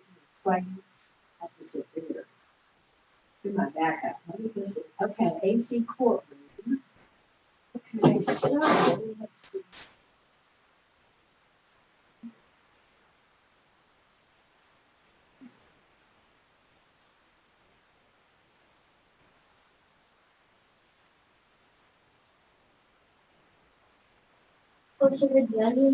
He sits up there, he comes in, and then one of the nice police officers will, okay, you're over here. Now I'm gonna, how do we turn this on quiet? So you're on the internet, but don't play any games with songs, no saying. It only channel one, right? Okay, well, it's on, you're on the internet. No, I'm not. Yes, you are, I just connected you. Roblox. It doesn't make sound on Roblox. Okay. It doesn't make sound in any game except for the internet. Okay, well, double check it, because you're now on the internet. I connected you to the internet. No. Yeah, I'm shooting a pistol right now. Okay, it's not making any sound. Okay, yeah, good. When I play games, it does no sound. Okay, good. Okay. Just.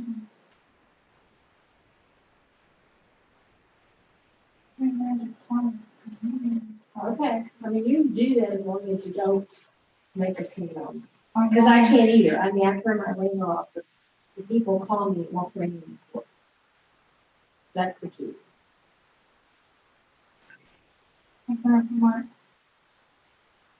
Correct.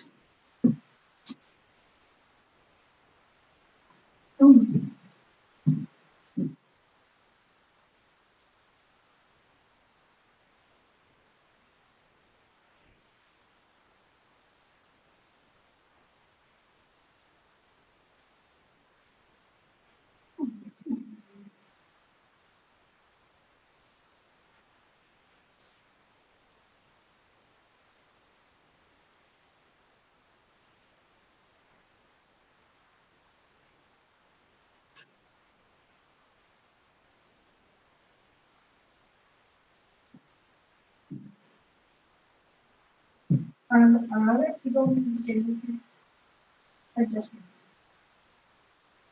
There might be one or two people, but they will fit that. They might, but you can't lay down in the courtroom. Again, it's like being in church, okay? And you sit up. Well, you can do that until people arrive. You have to sit up. I'm really used to laying down. Okay.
First one here? We are. I'm usually the first one. Always? Always? Pretty much if I can. I try to be first. I don't like to be late for a job. Well, it just holds everybody up and everybody's building everybody else. I don't like to do that. You don't like to hold people up? I don't like to hold people up. And I don't. Hey, that's the Zoom wall. Are you doing any officer in here? Yes. When? We get started. Can the judge picture? Okay.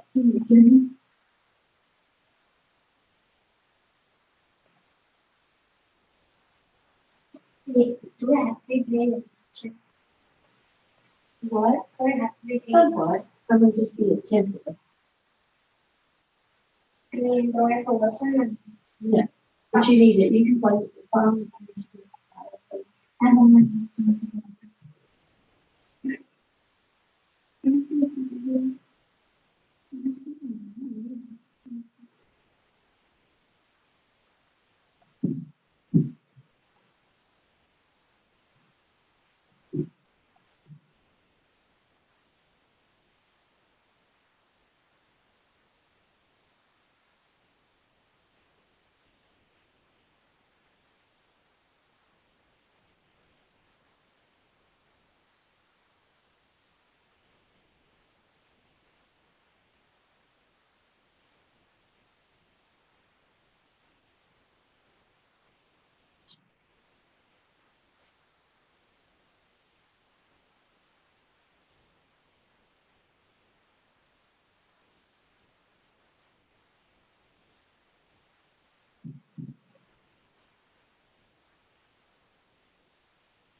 what?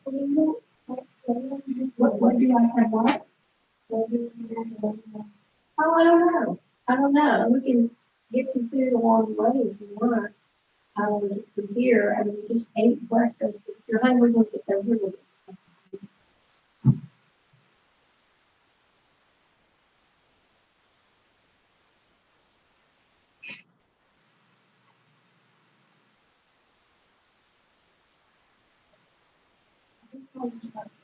someone sell it, someone got it. Here, it's water.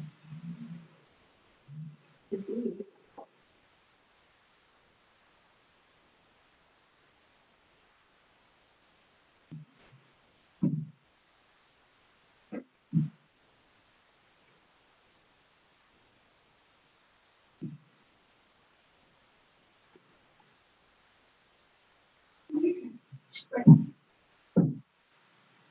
You have to be spread out. Not for you and I. Not for you and I. No. Not for you. But yes, we will maintain our safety. Oh, do I have to do the same as before? Yeah, we will do that. Once people-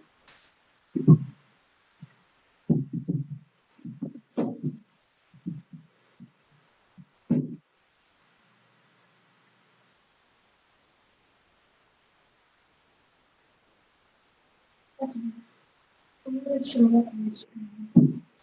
I need, oh, find out. Let me just say.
I wasn't gonna touch the light like I usually do. Thought I'd leave it alone. Is this, y'all got a couple hour hearing this afternoon? Yeah, I think just to go over, Joe finally woke up and put together a draft. I don't think we're gonna be long. The court's willing to answer and clarify a few things, and then we'll paper it next week. He had, Judge had, We'll be going to new procedures for telling us. I'm sorry? We'll be going to a whole new procedure. Oh, for the All first of the Zoom. year? All Zoom. All Zoom. Well, see, I like Zoom, and I saw that it's set up there, as I, because I don't look at COVID stuff. So I wonder, because, I think Corinne said they had like a Zoom meeting. I thought, well, if we could ask for Zoom, that would work. We're gonna try to do a jury trial, but they come up the last minute last week and said the 2020 rules are off and you gotta submit another plan for 2021 for your county. Right. With these guidelines. And the goal is to have as fewer people coming into the courthouse As possible. as possible. Which is why you lock the door. This is my grandson, Jackson, by the way. Hey, Jackson. He's my associate. It cost me Legos. He is paid in Legos. Well, that's good though, because. Well, my kids have the Legos. Oh, They still have them. He put this whole, because Monday, I thought I was gonna. He's not saying village and it's whole police station. It's a police station, excuse me. Hey, way to go, With guy. a working light, bless his heart, I brought him back from Christmas and at 8:00 that night, we both leave. I have a TV, but he was so patient, so good. So then Tuesday, we went to Walmart and I said, pick it out, I don't care. So I said, well, that's good because, Fayette County has lagged in doing Zoom. All of the other counties are Zoom, so I'm glad to see everybody because it's just healthier. But I worked so hard for it. You did work hard for it, you earned it. I earned it for justice. You did earn it for justice. Okay.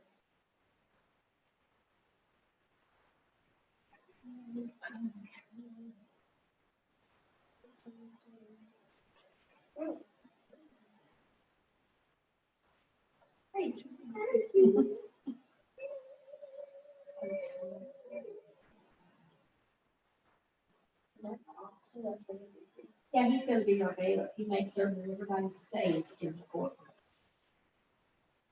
That's what he does. I'm always appreciative. That's his job. That's his job, is to be sure everyone is safe. And I like that.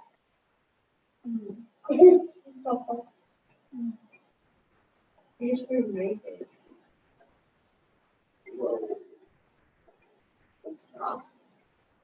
Mr. Virgo, this is Mrs. Elvig returning your call. I am sitting in court, but when I get done, I can try you again. My mobile number is 712-202-5356. So let's try to connect today. I'll try to connect. Thanks. It's another call. Ring. They are interesting. Well, hello, how Well, are you hey there, doing? Miss Corinne, this is an official court reporter, my associate Jackson Packard. I hope that you're getting paid well. He is. Okay, okay. He is. Well, My name is Lord. Hey, you gotta get what you gotta get. exactly. And he put this whole police station together last night in a couple of hours. Only 4 hours and 10 minutes. Have you ever been to, I think it's still here, I don't know, is it Disney World?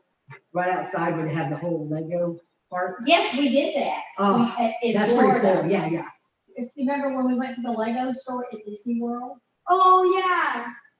That was really neat. That is pretty cool. Yeah, that is pretty cool. Do you want us to wear masks in here? We're happy to do that. Oh, no, it's whatever you're comfortable with. Okay, I've been sick since last Wednesday, Okay. and so my asthma and allergies. And let me have the wind will just bowl you. I mean, I drive the zippy car, a little Prius. I'm on my second one. I wore out the first one. And the wind is so strong. I'm being whipped on the road. Yeah. Also, Bubby, first when I built the whole Lego house, you put it on Facebook. Wow. I did. Now, the first one you did, I stayed up half the night to finish it. This one you did all by yourself. Yeah, you did. You didn't even touch a Lego. I didn't touch a Lego. I was working, you were busy doing that.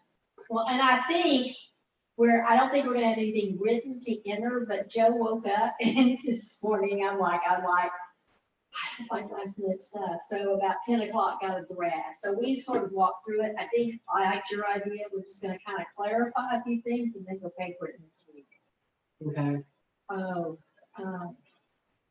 Because I had a potential at 10 that I finally canceled, just rescheduled because I needed to be him. I was still in pajamas and trying to do this. So it's been an interesting